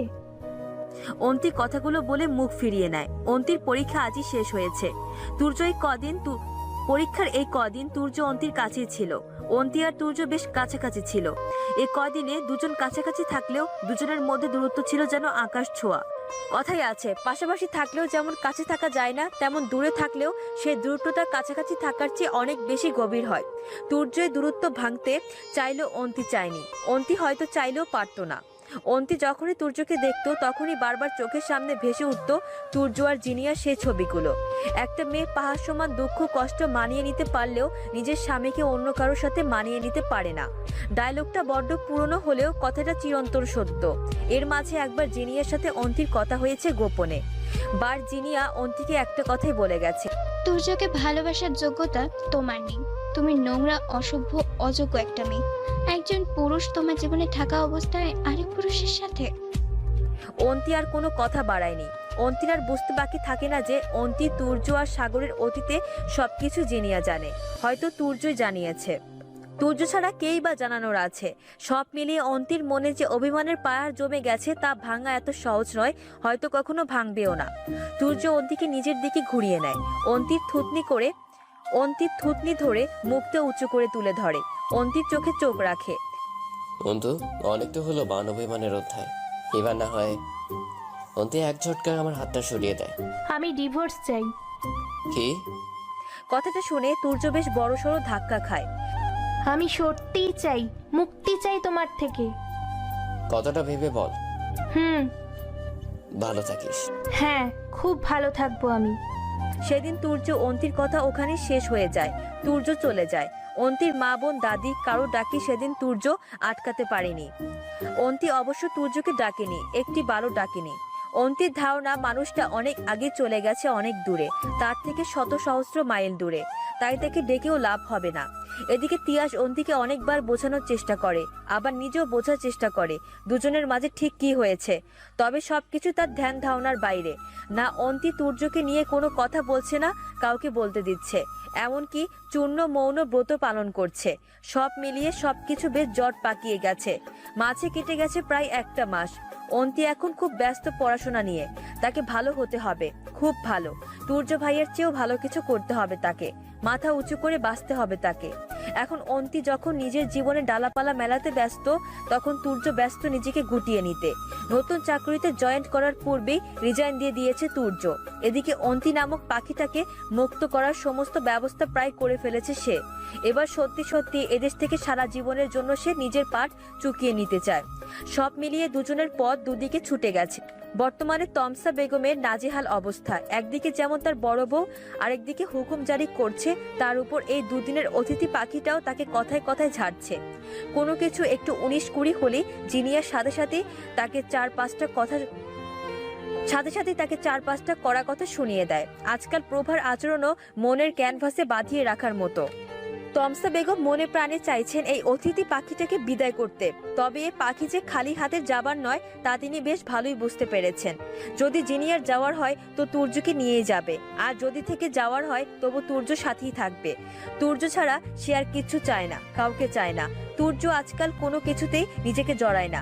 তমসা বেগম অন্তিকে এই বাড়িতে ফিরিয়ে আনার কথা বললে তুর্য মুখের উপর বলে দেয়, অন্তি আর কখনো এই বাড়িতে ফিরবে না, না আমি ওকে এই বাড়িতে নিয়ে আসবো, না ও নিজে এই বাড়িতে আসবে। অন্তির ফিরে আসা নিয়ে এই বাড়িতে আর কোনো কথা হবে না। ব্যাস, ছেলের মুখের উপর আর কথা বলতে পারেননি তিনি। ভেতর ভেতর বেশ আগুন জ্বলছে তমসা বেগমের। তবে তার ধারণা ছিল অন্তি যদি এসে তুর্যর মাথায় একটু হাত বুলিয়ে দেয় তাহলে ছেলের মন অবশ্যই গলবে। ছেলের কানে যে সবচেয়ে বেশি বিষ তিনি নিজেই ঢেলেছেন, তাই এখন যা করার তাকেই করতে হবে। এসব ছাইপাশ ভেবে তমসা বেগম অন্তিকে ফোন করে। অন্তিকে এক কথা জানিয়ে দেয় সে যেন ফিরে আসে, বাড়ির বউকে বাড়িতেই মানায়। কিন্তু অন্তি ফুপ্পির মুখের উপর জানিয়ে দেয় ওই বাড়িতে কখনো ফিরবে না। এবার তমসা বেগমের রাগ দেখে কে রাগে ফোনটা আছাড় মারে মাটিতে। দুদিনের পর সাহস কত শাশুড়ির মুখের উপর কথা বলে। এত কিছুর মাঝে কেটে যায় আরো এক সপ্তাহ। অন্তির ডিভোর্স পেপার রেডি, এখন সই করা বাকি। তুর্য বিকেলে উকিলের কাছে গিয়ে কাগজটা নিয়ে সরাসরি অন্তির কাছে চলে যায়। অন্তিকে তার মুক্তির চাবি কাঠিটা পৌঁছে দিতে পারলে তার দায়িত্ব শেষ। তুর্য প্রায় রাত 8টা নাগাদ অন্তিদের বাড়িতে এসে পৌঁছায়। কয়েকবার কলিং বেল বাজাতেই অন্তি এসে দরজা খুলে দেয়। অন্তি তুর্যকে দেখে ভূত দেখার মতো চমকে ওঠে। তু মানে আপনি কি বলবেন? আমাকে ভেতরে যেতে বলবি না? ও দরকার ছিল। কাকে? আমাকে? না হলে আর কাকে? আসলে আপনার আমাকে প্রয়োজন হতে পারে, তা আমার কল্পনারও বাইরে। তাই?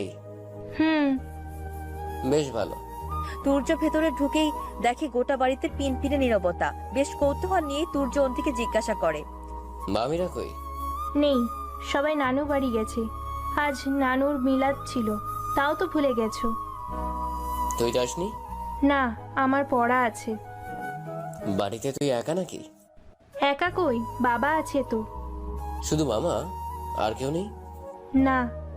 সবাই তোকে একা রেখে গেল কি করে? তুই তো ভিতর ডিম। কি? ওইসব বাদ দাও, কেন এসেছো? তোকে মুক্তি দিতে। মানে? অন্তি কথাটা বলতেই তুর্য হাতে রাখা ডিভোর্স পেপারটা অন্তির দিকে এগিয়ে দেয়। অন্তি পেপারটাকে চোখ বলিয়ে আবার তুর্যর দিকে এগিয়ে দেয়। কি হলো, সই করবি না? করবো না কেন, এক্ষুনি করছি। পেনটা আনতে দাও। অন্তি কথাটা বলে ঘরের দিকে পা বাড়াতেই ধুম করে কারেন্টটা চলে যায়। আজ সারাদিনই আকাশটা বেশ মেঘলা ছিল, তবে সন্ধ্যা থেকে একটু বেশি। খানিকের মধ্যেই বেশ ঝোড়ো হাওয়া বইতে শুরু করে, আবার বৃষ্টিও শুরু হয়ে যায়। তুর্য পকেট থেকে ফোনটা বের করে অন্তির সামনে ধরতেই দেখে অন্তি সেখানে দাঁড়িয়ে ঢকঢক করে কাঁপছে।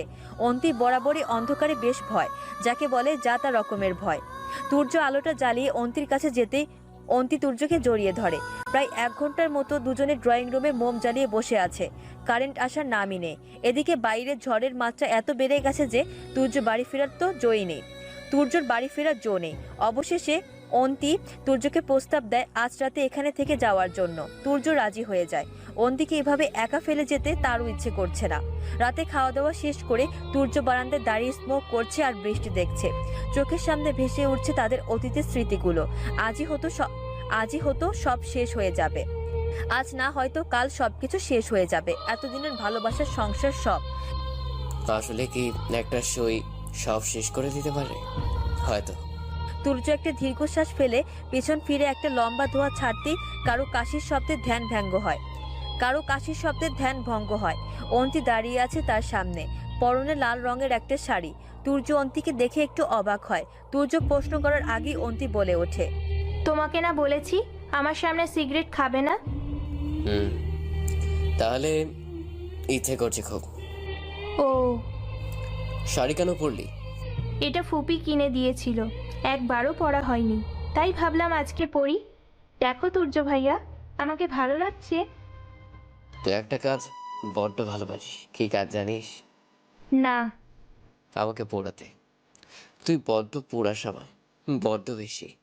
কথাটা বলি তুর্য অন্তিকে নিজের সাথে জড়িয়ে নেয়। অন্তি তুর্যর ঠোঁট থেকে সিগারেটটা সরিয়ে তুর্যর ঠোঁটে নিজের ঠোঁট মিলিয়ে দেয়। তুর্য অন্তিকে আরো শক্ত করে জড়িয়ে ধরে। আমায় একটু ভালোবাসবে তুর্য ভাইয়া?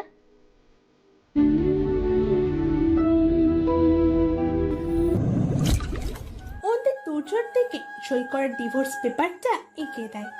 তুর্য কাগজটাতে একবার চোখ বুলিয়ে নেয়। এবার তুর্যর সমস্ত চিন্তা ভাবনাগুলো যেন এলোমেলো হয়ে যায়। তুর্য বেশ অবাক হয়ে তাকিয়ে থাকে অন্তির দিকে। এসব কি? কেন? আমার মুক্তির চাবিকাঠি। কি? আমি ভেবেছিলাম তুমি হয়তো আমাকে কাল রাতে আমার ব্যবহারে তুমি যদি অসম্মানিত হয়ে থাকো তাহলে আমাকে ক্ষমা করে দিও। আমি সত্যিই এমন কিছু করতে চাইনি। আমি ইচ্ছা করে কিছুই করি নাই। অসম্মানের কি আছে? আমাকে আপনি সম্মানই বা দিয়েছিলেন কবে যে আমি সম্মানের আশা করব? তুমি কি সাগরের জন্য আমার সাথে এমন করছো? কি করলাম জানো না? কি করলে? সব কিছু কি সাগরের জন্য? ওই দুদিনের ছেলেটার জন্য এত ভালোবাসা যে এত বছরের আমাকে? হয়তো হ্যাঁ, নয়তো না। ওইসব আপনার না ভাবলেও চলবে। আপনি আপনার সুন্দর ভবিষ্যৎ নিয়ে ভাবুন আর ভালো থাকুন। সকালে তুর্যর চোখ খুলতেই দেখে অন্তি তার পাশে নেই, তবে তার বিছানার পাশে টাওয়াল আর জামা কাপড় বেশ যত্ন করে রাখা আছে। তুর্য মুচকে এসে সবকিছু নিয়ে ওয়াশরুমে ঢুকে যায়। তুর্য ওয়াশরুম থেকে বের হতে দেখে বেড সাইডের পাশে রাখা ছোট্ট টি টেবিলটার উপর একটা কফি রাখা আছে। ঠিক তার পাশে তুর্যর পছন্দের ব্র্যান্ডের এক প্যাকেট সিগারেট। তুর্যর সিগারেট দেখে বেশ অবাক হয়।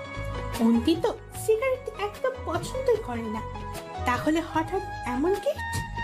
তুর্য অন্তিকে ডাকতে যাবে, তখনই অন্তি নিজেই সেখানে এসে হাজির। তুর্য অন্তির দিকে তাকায়। কালকের মতো অন্তি শাড়ি পরেনি, সালোয়ার কামিজ পরে আছে। তুর্য অন্তির দিকে ভ্রু কুঁচকে তাকায়। শাড়ি দিয়ে তোকে বেশ ভালো লাগে। স্বাভাবিক, যে কোনো মেয়েকেই শাড়ি পরলে ভালো লাগে। আমার কাছে সব মেয়ে আর তুই এক হলি নাকি? না তো, আমি অনেক আলাদা। আমি আর আপনার মেম সাহেব কি এক হতে পারি? এর মধ্যে আবার মেম সাহেব, জেনি আসলো কই থেকে? নতুন করে আবার কি আসবে? বাদ দিন ওসব, চলুন খেতে চলুন। অন্তি চলে যেতে নিলে তুর্য অন্তিকে থামিয়ে দেয়।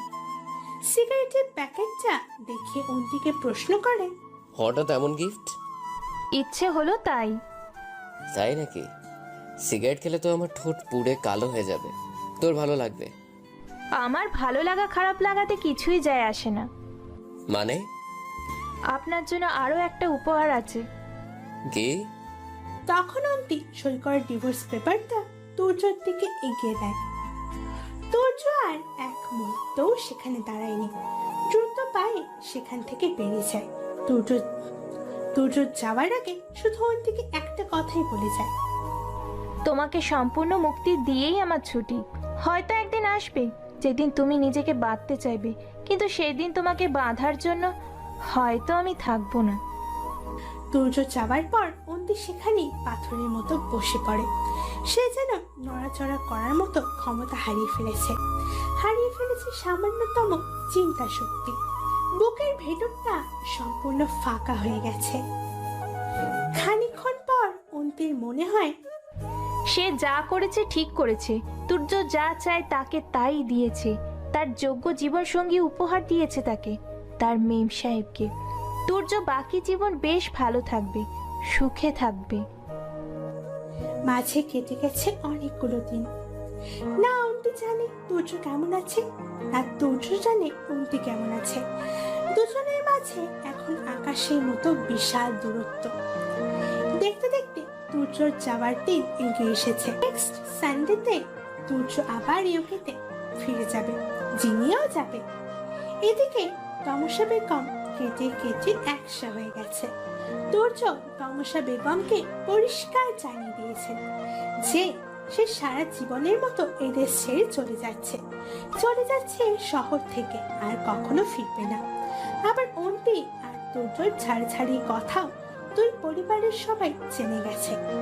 এবার তমসা বেগমের শোক দেখে কে? সে ঠিকই ধারণা করেছিল এই বিদেশিনী ম্যাম তার ছেলেকে সারা জীবনের মতো কেড়ে নিতে এসেছে, আর এই সব কিছুর জন্য দায়ী ওই মেয়ে মানে অন্তি। সে যদি নিজের স্বামী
তো বন্ধুরা, ভিডিওটির পরের পার্ট খুব তাড়াতাড়ি আমাদের চ্যানেলে আসবে, তো তোমরা সবাই একটু অপেক্ষা করো।